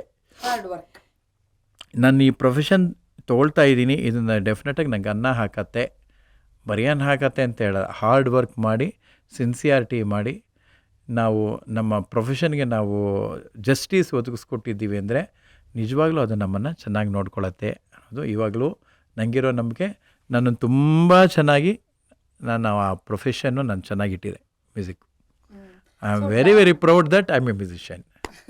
ಸೊ ಡಾನ್ಸ್ಗೆ ಯಾವಾಗ ಬಂದ್ರಿ ಸರ್? ಡ್ಯಾನ್ಸ್ ಅಂದರೆ ಇದೇ ಪರಿಸ್ಥಿತಿನಲ್ಲಿ ನಾನಿದ್ದಾಗ ನನಗೆ ಸುಮಾರು ಜನ ಅವಾಗ ಕಲಾವಿದರು ನನ್ನ ಫ್ರೆಂಡ್ಸ್ ಆಗಿದ್ರಲ್ವ, ಆಗಿನ ಕಾಲದಲ್ಲಿ ವಿ ಆರ್ ಚಂದ್ರಶೇಖರ್ ಸಾರು ಅವ್ರನ್ನ ಫಸ್ಟು ನಾನು ನೆನೆಸ್ಕೋಬೇಕು. ವಿ ಆರ್ ಚಂದ್ರಶೇಖರ್ ಸಾರು ಮೃದಂಗಿಸ್ಟು. ಸುಮಾರು ಸಲ ನನಗೆ ಕಚೇರಿ ಹಾಡ್ತಾ ಇದ್ನಲ್ಲ ಅವಾಗೆಲ್ಲ, ಇಂಥದ್ದೇ ಇಷ್ಟೇ ನಮಗೆ ಇದು, ಬಾರೆ ಡ್ಯಾನ್ಸ್ಗೆ ಆಡುಯ್ಯ ನೀನು, ಏನು ಸುಮ್ಮನೆ ನೀನು ಪಾಠ ಹೇಳ್ಕೊಂಡಿದ್ಯಾ, ಡ್ಯಾನ್ಸ್ಗೆ ಆಡು ಅನ್ನುತ್ತೆ. ಸರ್ ಬರ್ತೀನಿ ಸರ್ ಅನ್ನೋದು, ಸುಮ್ಮನೆ ಹಾಗೆಯೇ ತಳ್ಕೊಂಡು ಹೋಗೋದು. ಆವಾಗಿನ ಪರಿಸ್ಥಿತಿ ಹೇಗಿತ್ತು ಅಂತ ಹೇಳಿದ್ರೆ, ನಾನು ಕಚೇರಿ ಕೊಡ್ತಾ ಇದ್ದೀನಿ ಅಂದರೆ, ಡ್ಯಾನ್ಸ್ಗೆ ನಾನು ಹಾಡ್ತೀನಿ ಅಂದರೆ, ನಾನು ಎಷ್ಟೇ ಚೆನ್ನಾಗಿ ಕಚೇರಿ ಮಾಡಲಿ, ಎಷ್ಟೇ ಚೆನ್ನಾಗಿ ನಾನು ಕೆಪಾಸಿಟಿ ಇರಲಿ, ಬೇಕಂತಲೇ ನಂಗೆ ಕಚೇರಿ ಕೊಡೋಲ್ಲ. ಈವಾಗ್ಲೂ ಕೆಲವು ಕಡೆ ಅದು ಇದ್ದೇ ಇದೆ. ಅದು ಯಾಕೆ ಅಂತ ಹೇಳ್ಬಿಟ್ಟು ನಮ್ಗೆ ಗೊತ್ತಿಲ್ಲ. ಡಾನ್ಸ್ಗೆ ಹಾಡೋರು ಅಂದರೆ ಒಂದು ಪ್ರಾಪರ್ ಕರ್ನಾಟಿಕ್ ಕಾನ್ಸರ್ಟ್ ಕೊಡೋರ್ಗಿಂತ ಒಂದು ಲೆವೆಲ್ ಕಡಿಮೆ ಅನ್ನೋ ಅಭಿಪ್ರಾಯನೇ. ಹೌದು, ಎಸ್ಪೆಷಲಿ ಕರ್ನಾಟಿಕ್ ಮ್ಯೂಸಿಕ್ನಲ್ಲಿ. ಮ್ಯೂಸಿಷಿಯನ್ಸ್ ಮಧ್ಯ ಹಿಂದೂಸ್ತಾನಲ್ಲಿ ಆಗಿಲ್ಲ. ಎಷ್ಟೋ ಜನ ದೊಡ್ಡ ದೊಡ್ಡ ತಬಲಿಸ್ಟ್ಗಳು ಡ್ಯಾನ್ಸ್ಗೂ ನುಡಿಸ್ತಾರೆ, ದೊಡ್ಡ ದೊಡ್ಡ ಹಿಂದೂಸ್ತಾನಿ ಕಾರ್ಯಕ್ರಮಗಳು ನುಡಿಸ್ತಾರೆ. ಆದರೆ ನಮಗೇನು ಅಂತ ಹೇಳಿದ್ರೆ, ಅವರು ಡ್ಯಾನ್ಸ್ಗೆ ಹಾಡೋರ್ರಿ, ಅವ್ರಿಗೆಲ್ಲಿ ಕಚೇರಿ ಹಾಡೋಕ್ಕೆ ಬರುತ್ತೆ ಅವ್ರಿಗೆ ಅಂತ ಮಾತಾಡಿದ್ದಾರೆ. ದೊಡ್ಡ ದೊಡ್ಡ ನಮ್ಮ ಸಂಗೀತಗಾರರೇ ಮಾತಾಡಿದ್ದಾರೆ ಅಂಥದ್ದು. ಅವರು ಡ್ಯಾನ್ಸಲ್ಲಿ ಬ್ಯುಸಿ ಇರ್ತಾರೆ ಬಿಡಿ, ಅವ್ರಿಗೆ ಕಚೇರಿ ಇದಿಲ್ಲ ಅನ್ನೋ ರೀತಿ ಒಂದು. ಸೊ ಆವಾಗ ಇವಾಗ್ಲೂ ಸ್ವಲ್ಪ ಜನಕ್ಕೆ ಅದು ಭಯ ಇದೆ. ಪಾಪ ಅವ್ರಿಗೆ ಡ್ಯಾನ್ಸ್ ನುಡಿಸ್ಲಿಕ್ಕೆ ಏನು ಇದಿಲ್ಲ, ಅಬ್ಜೆಕ್ಷನ್ ಇಲ್ಲ. ಏನೋ ಡ್ಯಾನ್ಸಿಗೆ ನುಡಿಸ್ಕೊಂಡು ಬಂದುಬಿಟ್ರೆ ಎಲ್ಲಿ ಕಚೇರಿ ಕಮ್ಮಿ ಆಗಿಬಿಡತ್ತೋ ಅನ್ನೋ ಒಂದು ಅಳುಕು. ಆಯಿತಾ? ಬಟ್ ಆದರೆ ಡಾನ್ಸಿಗೆ ಹಾಡೋದು ಅಥವಾ ನುಡಿಸೋದು ತುಂಬ ಕಷ್ಟ, ಒಂದು ಕಚೇರಿ ಮಾಡೋದು ತುಂಬ ಸುಲಭ. ಖಂಡಿತ ನಿಜ. ಆದರೆ ಡ್ಯಾನ್ಸಿಗೆ ಹಾಡೋದಾಗ್ಲಿ ನುಡಿಸೋದಾಗ್ಲಿ ತುಂಬಾನೇ ಕಷ್ಟ. ಯಾಕೆಂದ್ರೆ ವಿ ಕಾಂಟ್ ಗೆಟ್ ಲಾಸ್ಟ್. ಕಚೇರಿಯಲ್ಲಿ ನಮ್ಮಲ್ಲಿ ನಾವು ಇಮ್ಮರ್ಸ್ ಆಗಿ we can carry along and everything is under hour control. ನನಗೆ ಏನ್ ಬೇಕೋ ನಾನು ಆಕೃತಿನ ಆಯ್ಕೆ ಮಾಡ್ಕೋಬಹುದು, ನನಗೆ ಯಾವ ರಾಗ ಬೇಕೋ ಅದನ್ನ ನಾನು ಆಯ್ಕೆ ಮಾಡ್ಕೋಬಹುದು. ಆಮೇಲೆ ನನಗೆ ಎಲ್ ಬೇಕೋ ನಾನು ಅಲ್ಲಿ ನೆರ್ವಲ್ ಮಾಡ್ಬೋದು. ನನ್ಗೆ ಏನ್ ಬೇಕು ನನ್ ಫುಲ್ ಫ್ರೀಡಮ್ ಇರುತ್ತೆ. ಬಟ್ ಡಾನ್ಸ್ ಅಲ್ಲಿ ಹಾಗಿಲ್ಲ. ಅವ್ರು ನಮಗೆ ಏನ್ ಕೊಡ್ತಾರೆ ಅದನ್ನೇ ನಾವು ನಮ್ದಾಗಿಸ್ಕೋಬೇಕಾದಂತ ಪರಿಸ್ಥಿತಿ ಇರುತ್ತೆ. ಸೊ ಯಾಕೆ ಸರ್ ಈ ತರ? ನೀವು ಆವಾಗಲೇ ಕ್ವಶನ್ ಕೇಳಿ ನಾನು ಹೇಳ್ಬಿಡ್ತೀನಿ, ಆಮೇಲೆ ಇದಕ್ಕೆ ಬರೋಣ. ಆವಾಗಲೇ ನಾವು ಹೇಗೆ ಡ್ಯಾನ್ಸಿಗೆ ಬಂದೆ ಅಂತ ಹೇಳಿದ್ರಲ್ವಾ, ಹೀಗೆ ನಮ್ಮ ವಿ ಆರ್ ಚಂದ್ರಶೇಖರ್ ಅವರು, ಗುರುಮೂರ್ತಿ ಸರ್, ಗುರುಮೂರ್ತಿ ಅವರು, ಜಿ ಅವರು, ಆಮೇಲೆ ಇದಕ್ಕಿಂತ ಹೆಚ್ಚಾಗಿ ನನಗೆ ಫಸ್ಟು ನನ್ನ ಡ್ಯಾನ್ಸ್ ರೆಕಾರ್ಡಿಂಗ್ ನಾನು ಬಂದಿದ್ದು. ನನಗೆ ಫಸ್ಟ್ ಡ್ಯಾನ್ಸ್ ರೆಕಾರ್ಡಿಂಗ್ ಹೇಳಿದವರು ನಮ್ಮ ಎಸ್ ವಿ ಬಾಲಕೃಷ್ಣ ಅವರು. ಅವ್ರನ್ನೂ ನೆನೆಸ್ಕೋಬೇಕು ನಾನು. ಅವ್ರಿಗೆ ಹೇಳ್ತಾ ಇರ್ತೀನಿ, ರೀ ನೀವು ಫಸ್ಟ್ ನನಗೆ ರೆಕಾರ್ಡಿಂಗ್ ಹೇಳಿದ್ರಿ, ಅದರಿಂದ ನಾನು ಫಸ್ಟ್ ಎಂಟ್ರ್ ಆದೆ ಡ್ಯಾನ್ಸ್ ಫೀಲ್ಡ್ಗೆ ಅಂತ. ವಿ ಆರ್ ಚಂದ್ರಶೇಖರ್ ಹೇಳ್ತಾ ಇದ್ರು ನನಗೆ, ಬಾರಯ್ಯ ಅಂತ. ಬರ್ತಾ ಇರಲಿಲ್ಲ. ಯಾವುದೋ ಒಂದು ಈ ಥರ ಕಚೇರಿ ಆದಮೇಲೆ ಬಾಲಕೃಷ್ಣ ಅವ್ರು ಹೇಳಿದ್ರು, ಒಂದು ಯಾವುದೋ ರೆಕಾರ್ಡಿಂಗ್ ಇದೆ, ಬರ್ತೀರಾ ಹಾಡ್ತೀರಾ ಅಂತ. ಹಾಡ್ತೀನಿ ಅಂದೆ. ಆವಾಗ ಅದು ಬಂದು ಜ್ಯೋತಿ ಪಟ್ಟಾಭಿರಾಮ್ ಅವ್ರ ಸ್ಟೂಡೆಂಟ್ ನಾರಾಯಣ್ ಅಂತ ಒಬ್ಬರು ಇದ್ದರು, ಅವ್ರದ್ದು ರೆಕಾರ್ಡಿಂಗು ಇತ್ತು, ಚಾಮಿ ಸರ್ ಅವ್ರದ್ದು ಡೈರೆಕ್ಷನ್ನು. ಹಾಡಾದ್ಮೇಲೆ ಅವರು, ನಮ್ಮದು ದೂರದರ್ಶನ ಒಂದು ಕಾರ್ಯಕ್ರಮ ಇದೆ, ಹಾಡ್ತೀರಾ ಅಂದರು. ಹಾಡ್ತೀನಿ. ಅವಾಗೆಲ್ಲ ತುಂಬ ನಮಗೆ ಡ್ಯಾನ್ಸ್ ಅಂದರೆ ಏನೇನೂ ಗೊತ್ತಿಲ್ಲ. ಹಾಡ್ತೀನಿ ಅಂದೆ. ಹೆಂಗೆ ನಿಮಗೆ ಗೊತ್ತಾಯ್ತು ಸರ್ ನ್ಯೂಯಾನ್ಸಸ್? ಇದು ಅದೇ ಸುಮ್ಮನೆ ಹಾಡಿದೆ ಅಷ್ಟೇ. ಆ್ಯಕ್ಚುಲಿ ಹೇಳಬೇಕು ಅಂತ ಹೇಳಿದ್ರೆ, ಅವರು ಹೇಳಿದ್ರು, ನಾನು ಹಾಡಿದೆ ಅಷ್ಟೇ. ಏನಿಲ್ಲ, ಡ್ಯಾನ್ಸ್ಗೆ ಈ ಥರ ಹಾಡಬೇಕು ಅಂತಲೂ ಗೊತ್ತಿರಲಿಲ್ಲ. ನಾನು ಹಾಡಿದೆ ಅಷ್ಟೇ. ಚಾಮಿ ಸರ್ ತುಂಬ ದೊಡ್ಡ, ಅವರು ಡೈರೆಕ್ಟ್ ಮಾಡಿದ್ರು, ಎಷ್ಟೋ ನನಗೆ ಅವಕಾಶ ಕೊಟ್ಟಿದ್ದಾರೆ ಚಾಮಿ ಸಾರು. ಹಾಗೆ ನಾನು ಅದನ್ನು ಹಾಡಿದೆ. ಆದರೆ ಆ ರೆಕಾರ್ಡಿಂಗು ಆದಮೇಲೆ ನಂಗೆ ಒಂದೊಂದೇ ಬಿಚ್ಕೊಳ್ತಾ ಹೋಯಿತು. ಫಸ್ಟು ಏನಾಯಿತು ಅಂತ ಹೇಳಿದ್ರೆ, ನೆಸೆಸಿಟಿ ಆಯಿತು. ಯಾಕೆಂದರೆ ಆವಾಗಿನ ಕಾಲದಲ್ಲಿ ನಂಗೆ ತುಂಬಾ ಅವಶ್ಯಕತೆ ಇತ್ತು, ನನಗೆ ದುಡ್ಡಿನ ಅವಶ್ಯಕತೆ ಇತ್ತು, ಅವಕಾಶಗಳ ನೆಸೆಸಿಟಿನೂ ಇತ್ತು. ಬರೀ ಕಚೇರಿಗಳು ನಂಬ್ಕೊಂಡು, ನಮ್ಮ ಕಚೇರಿಗಳು ನಮ್ಗೆ ತಿಂಗಳಿಗೊಂದೋ 2 ತಿಂಗಳಿಗೊಂದೋ ಬರ್ತಾ ಇರೋದು, ಸಂಭಾವನೆಯೂ ಕಡಿಮೆ. ಹಾಗೆ ನಂಗೆ ಜೀವನ ನಡೀಬೇಕಾಯ್ತು. ಮದುವೆ ಆಗಿಬಿಟ್ಟಿತ್ತು, ನನಗೆ ಒಂದು ಮಗುವೂ ಆಗೋಗ್ಬಿಟ್ಟಿತ್ತು ಹೇಳಬೇಕು ಅಂದರೆ. ಸೊ ನಂಗೆ ನೆಸೆಸಿಟಿ ತುಂಬಾ ಇಂಪಾರ್ಟೆಂಟ್ ಇತ್ತು. ಸೊ ನಾನು ಡ್ಯಾನ್ಸ್ ಅಂದರೆ ಏನು ಅಂತ ನನಗೆ ಗೊತ್ತೇ ಇಲ್ಲ ಹೇಗಿರುತ್ತೆ ಅಂತ ಹೇಳ್ಬಿಟ್ಟು. ನಾವು ಅವಕಾಶಗಳು ಇದ್ದಿದ್ದರಿಂದ ನಾನು ಹೇಳಿದೆ ಅದರಲ್ಲಿ. ಒಂದೊಂದೇ ನನಗೆ ಅವಕಾಶಗಳು ಸಿಗ್ತಾ ಹೋಗಿ ಅದರದ ಒಂದು ಏನು ಡ್ಯಾನ್ಸ್ನಲ್ಲಿ ಯಾವ ರೀತಿ ಇದೆ ಅನ್ನೋದ್ರಿಂದ ಇಂಟ್ರೆಸ್ಟ್ ನಂಗೆ ಬೆಳೀತಾ ಹೋಯಿತು. ಯಾವ ರೀತಿ ಅದನ್ನು ಹಾಡ್ಬೋದು, ಯಾವ ರೀತಿ ಅದನ್ನು ಭಾವನೆಗಳನ್ನು ನಾವು ಕೊಡಬಹುದು ಅಂತ. ನನಗೆ ಅದಾದಮೇಲೆ ನಂಗೆ ಡ್ಯಾನ್ಸ್ ಹಾಡಬಾರ್ದು ಅಂತ ಯಾವತ್ತೂ ನಂಗೆ ಅನಿಸೇ ಇಲ್ಲ. ಅದರಲ್ಲಿ ಅದಕ್ಕೆ ನಾನು ಹೇಳಕ್ಕೆ ಹೋಗ್ತೀನಿ, ಅದರ ನೆಕ್ಸ್ಟ್ ಸ್ಟೆಪ್ಪು. ನೀವು ಹೇಳೋದಲ್ಲ ಡ್ಯಾನ್ಸ್ ಹಾಡೋದು ಕಷ್ಟ ಕಚೇರಿಗಿಂತ ಅಂತ. ಖಂಡಿತ ಕೆಲವು ದೃಷ್ಟಿಯಿಂದ ನೋಡಿದ್ರೆ ಡ್ಯಾನ್ಸ್ ಹಾಡೋದು ತುಂಬಾ ಕಷ್ಟ. ಕಚೇರಿನಲ್ಲಿ ಏನು ಅಂದರೆ ನೀವು ಹೇಳ್ದಂಗೆ ಎಲ್ಲ ನನ್ನ ಕೈನಲ್ಲಿದೆ. ನಂಗೆ ನೆರವಲ್ಲು ಎಷ್ಟು ಬೇಕೋ ಅಷ್ಟೇ ಹಾಡ್ಬೋದು. ನೆರವಲ್ಲಿ ಇದು ಈ ಸಾಂಗಿಗೆ ಬೇಡವಾ ಬಿಟ್ಬಿಡ್ಬೋದು, ಬರೀ ಸ್ವರ ಹಾಡ್ಬೋದು. ಆ ಸ್ವರನೂ ಅಷ್ಟೇ ನಂಗೆ ಲೆಕ್ಕಾಚಾರ ಬೇಡವಾ ಸ್ವರ ಲಘು ಹಾಕ್ಕೋಬೋದು. ಆಯಿತಾ? ನೀವು ಹೇಳ್ದಂಗೆ ನಾನೇ ಸೆಲೆಕ್ಟ್ ಮಾಡ್ಕೋಬೋದು. Only thing is expertise in that ರಾಗ ಚೆನ್ನಾಗಿ ಪ್ರಾಕ್ಟೀಸ್ ಮಾಡಿಕೊಂಡು ಅದರಲ್ಲಿ ಕಲಿತು ನಾವು ಮಾಡಬೇಕು. ಡ್ಯಾನ್ಸ್ನಲ್ಲಿ ಹೇಗೆ ಅಂತ ಹೇಳಿದ್ರೆ, even if you don't want to sing that, you have to practise that. ಎಷ್ಟೋ ಸಲ ಕೆಲವು ಸಲ ನನಗೆ ಕೆಲವು ಕಂಪೋಸಿಷನ್ಸು ತುಂಬ ಬೋರಿಂಗ್ ಆಗಿಬಿಟ್ಟಿರುತ್ತೆ, but you have to sing that.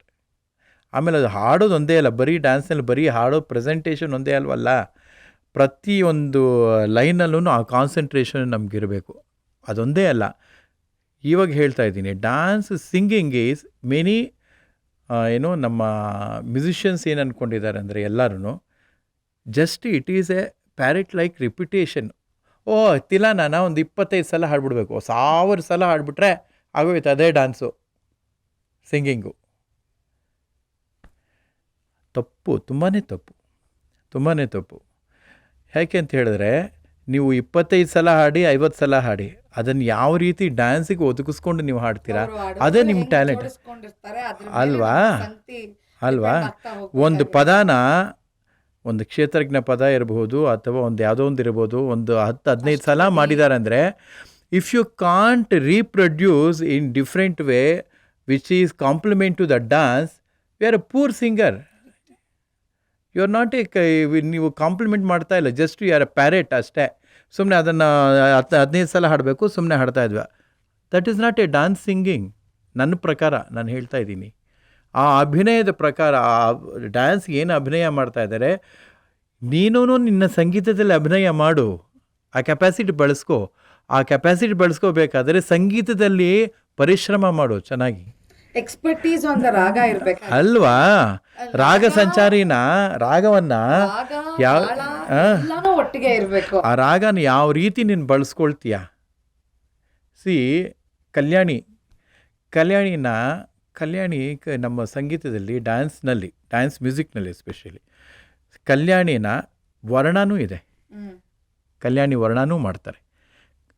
ಕಲ್ಯಾಣಿನಲ್ಲಿ ಎಷ್ಟೋ ಲೈಟ್ ಸಾಂಗ್ ಕೂಡ ಮಾಡ್ತಾರೆ, ಜಾವಳಿಗಳಿದೆ. ಅದು ಜಾವಳಿಗೆ ಬಿಟ್ಬಿಡಿ, ಜನಪದ ಗೀತೆಗಳ ಥರನೂ ಲೈಟರ್ ವರ್ಷನ್ ಭಾವಗೀತನೂ ಮಾಡ್ತಾರೆ ಯಮನ್ನಲ್ಲಿ. ಆಯಿತಾ? ಹೌ ಯು ಸಿಂಗ್ ಕಲ್ಯಾಣಿ. ನೀನು ವರ್ಣ ಹಾಡುವಾಗ ಯಾವ ರೀತಿ ನೀನು ಕ್ಲಾಸಿಸಮ್ ಕೊಡ್ತೀಯ, ಯಾವ ರೀತಿ ನೀನು ಕಲ್ಯಾಣಿನ ಕೊಡ್ತೀಯ, ಅದೇ ರೀತಿ ನಿಮ್ಮ ಭಾವಗೀತೆ ಕಲ್ಯಾಣಿ ಹಾಡಿದ್ರೆ you are not a performer. ಅದೇ ಡಿಫ್ರೆನ್ಸ್ ಡ್ಯಾನ್ಸ್ ಮ್ಯೂಸಿಕ್ನಲ್ಲಿ. ಡ್ಯಾನ್ಸ್ ಮ್ಯೂಸಿಕ್ ನಾನು ಯಾಕೆ ಕಷ್ಟ ಅಂತ ಹೇಳಿದ್ರೆ, you should learn all genres. ಇವತ್ತು ನಿಮ್ಗೆ ಅಭಂಗ್ ಕೊಡ್ತಾರೆ, ಯಾರೋ ಹಾಡಿರೋದು, ಈ ಅಭಂಗ್ ಕಲೀರಿ ಅಂತ ಹೇಳಿಬಿಟ್ಟು. ಕಲಿಯೋ ತಾಕತ್ತಿದ್ರೆ ಅದನ್ನು ಕರೆಕ್ಟಾಗಿ ಕಲಿಬೇಕು. ಏನೋ ಒಂದು ಹಾಡ್ಬಿಟ್ರೆ ಸಂಗೀತ, ಡ್ಯಾನ್ಸ್ ಮ್ಯೂಸಿಕ್ ಆಗಲ್ಲ. ಎಷ್ಟೋ ಫಾರ್ ದಟ್ ಎಕ್ಸಾಂಪಲ್ಗೆ ಎಷ್ಟೋ ಜನ dancers, they are very good singers, they command. ಇದನ್ನು ಈ ಸಂಗತಿನೇ ಹೀಗೆ ಹಾಡಬೇಕು, ಈ ಸಂಗತಿನೇ ಹೀಗೆ ಹಾಡಬೇಕು ಅಂತ ಹೇಳೋ ಎಷ್ಟೋ ಜನ ಡ್ಯಾನ್ಸ್ ಟೀಚರ್ಸ್ ಇದ್ದಾರೆ. ಭಾನುಮತಿ ಮೇಡಮು ನಮ್ಗೆ ಹೇಳ್ಕೊಡ್ತಾಯಿದ್ರು, ಈ ಸಂಗತಿನೇ ಹೀಗೆ ಹಾಡಬೇಕು ಅಂತ ಹೇಳ್ಬಿಟ್ಟು ಹೇಳ್ಕೊಡ್ತಾಯಿದ್ರು. ಇವಾಗ್ಲೂ ಗಾಯತ್ರಿ ಕೇಶವನ್ ಮೇಡಮು ಅವರು ಅಷ್ಟೇ, ಈ ಸಂಗತಿನೇ ಹೀಗೆ ಹಾಡಬೇಕು ಅಂತ ಹೇಳ್ಕೊಡ್ತಾರೆ. ಅಂತ ಎಷ್ಟು ಜನ ಇಲ್ಲ, ಸುಮಾರು ಜನ ಇದ್ದಾರೆ. ಪುಷ್ಕಳ ಗೋಪಾಲ್ ಅಂತ ಲಂಡನ್ನಲ್ಲಿದ್ದಾರೆ, ಶಿ ಕಂಪೋಸಸ್ ಮ್ಯೂಸಿಕ್. ಆಯಿತಾ? ಸೊ ಏನು ಅಂತ ಹೇಳಿದ್ರೆ, ಡ್ಯಾನ್ಸ್ ಮ್ಯೂಸಿಕ್ನಲ್ಲಿ ನಿನ್ನ ಎಕ್ಸ್ಪರ್ಟೈಸ್, ನೀನು ಎಷ್ಟು ಚೆನ್ನಾಗಿ ಆಡ್ತೀಯಾ ಅನ್ನೋದಕ್ಕೆ, ನೀನು ಎಷ್ಟು ಚೆನ್ನಾಗಿ ಕಲ್ತಿದ್ದೀಯಾ ಅನ್ನೋದು ಇಂಪಾರ್ಟೆಂಟು. ಎಷ್ಟು ಚೆನ್ನಾಗಿ ಅದನ್ನು ಅಪ್ಲೈ ಮಾಡ್ತೀಯ ಅನ್ನೋದು ಇಂಪಾರ್ಟೆಂಟ್ ಅಲ್ವಾ. Apply at the right time. Right time. ನೀವು ನಿಂಗೆ ಕನ್ನಡ ಇದು ಯಾವುದೋ ಒಂದು ಲೈಟ್ ಸಾಂಗ್ ಕೊಡ್ತಾರೆ, ನಿಮ್ಮ ಭಾವಗೀತೆ ಹಾಡಿ ಅಂತ ಹೇಳ್ಬಿಟ್ಟು ಕೊಡ್ತಾರೆ. ನೀನು ಕೀರ್ತನೆ ಥರ ಚೆನ್ನಾಗಿ ಗಮಕ ಇದು ಕಲ್ಯಾಣಿ ಥರ ಹಾಡಿದ್ರೆ ಆಗಲ್ಲ ಅಲ್ಲಿ. ಅದೇ ನಿಂಗೆ ಕಲ್ಯಾಣಿ ವರ್ಣ ಕೊಡ್ತಾರೆ, ಒಳ್ಳೆ ಫಿಲ್ಮ್ ಸಾಂಗ್ ಥರ ಕಲ್ಯಾಣಿ ಹಾಡಿದ್ರೆ ಆಗಲ್ಲ.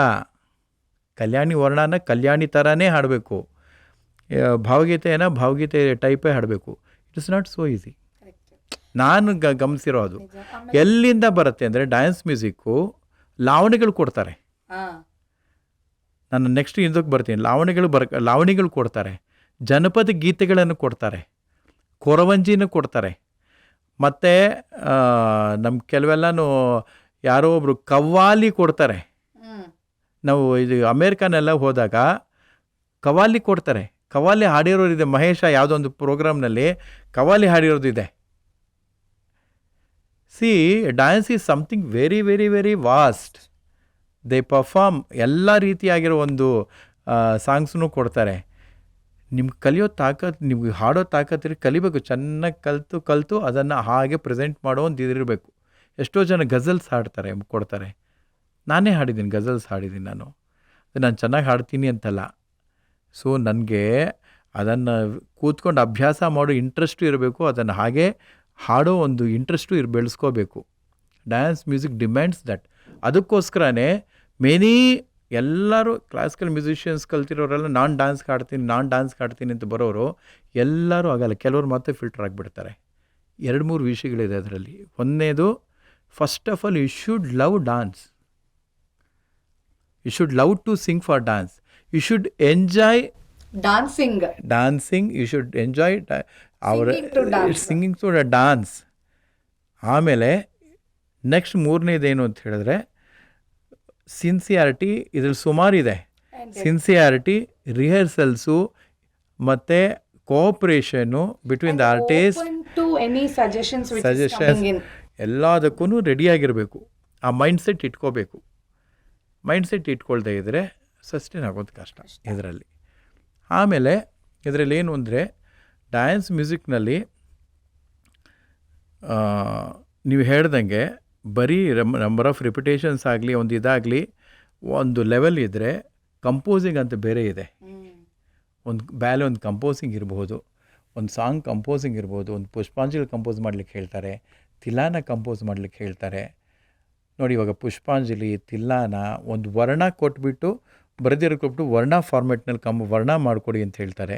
ಇದೆಲ್ಲ ಮಾಡಿಕೊಡ್ಬೇಕಾದ್ರೆ ನಿಮಗೆ ಸ್ಟ್ರಾಂಗ್ ಕ್ಲಾಸಿಕಲ್ ಬೇಸಿ ಇರಲೇಬೇಕಾ? ಆಯಿತಾ?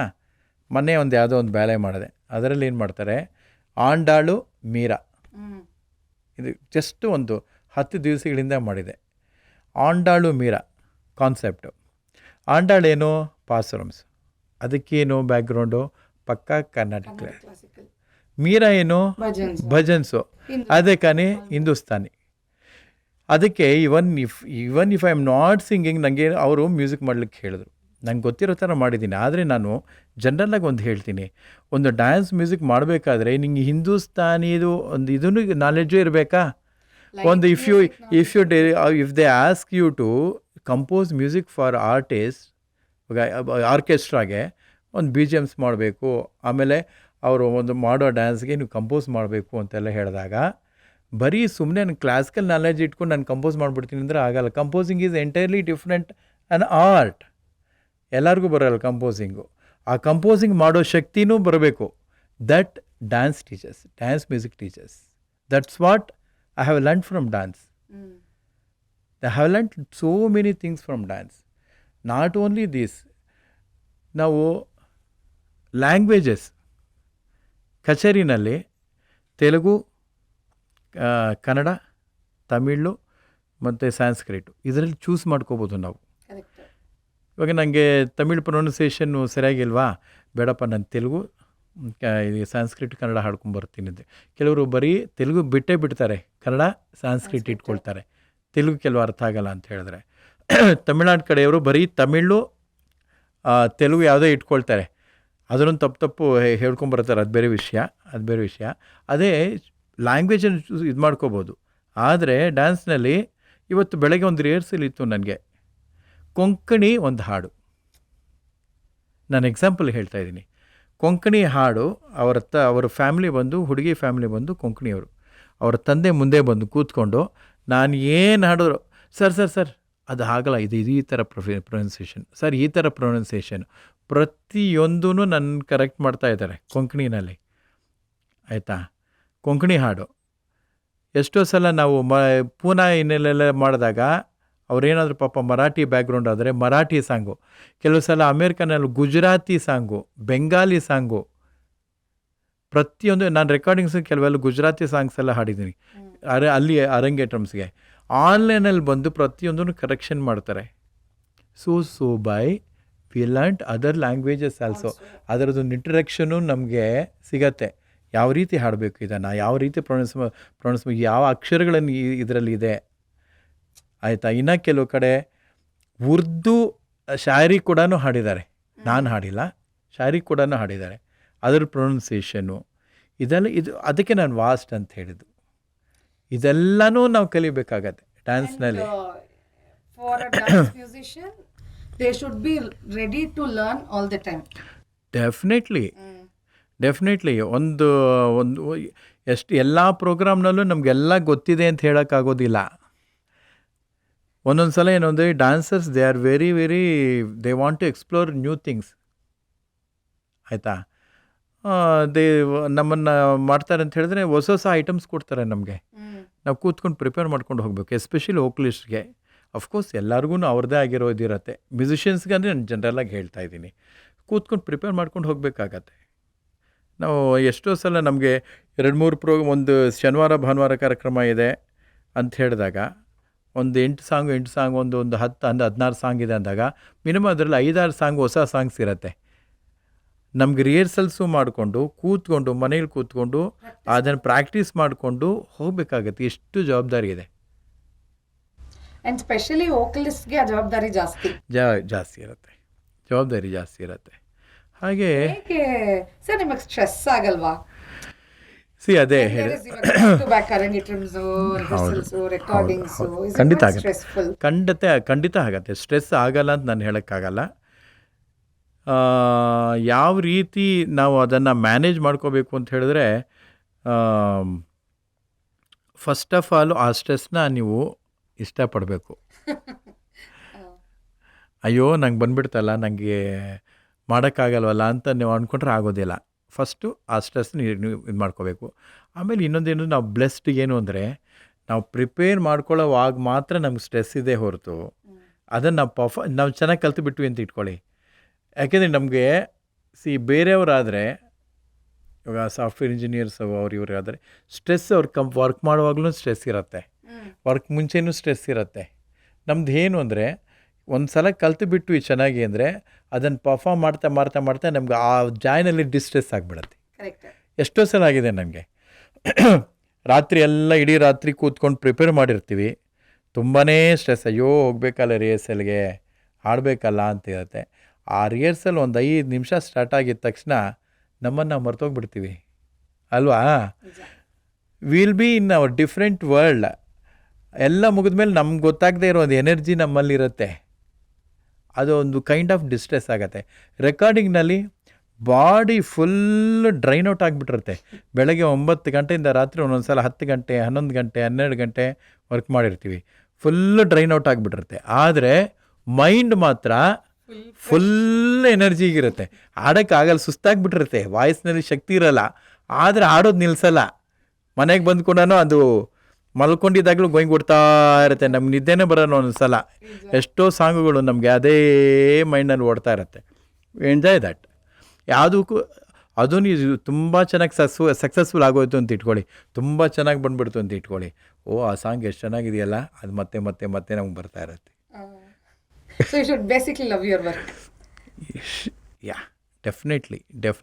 We should love your work, but as a vocalist, you should keep your voice safe always. ಹಾಗೆ ಅಂತ ಹೇಳಿಬಿಟ್ಟು ಓವರ್ ಸ್ಟ್ರೈನು ಡೆಫಿನೆಟ್ ಆಗಿ ಮಾಡ್ಕೋಬಾರ್ದು. So what are the precautions you take, sir, as a vocalist? First of all ಯಾವ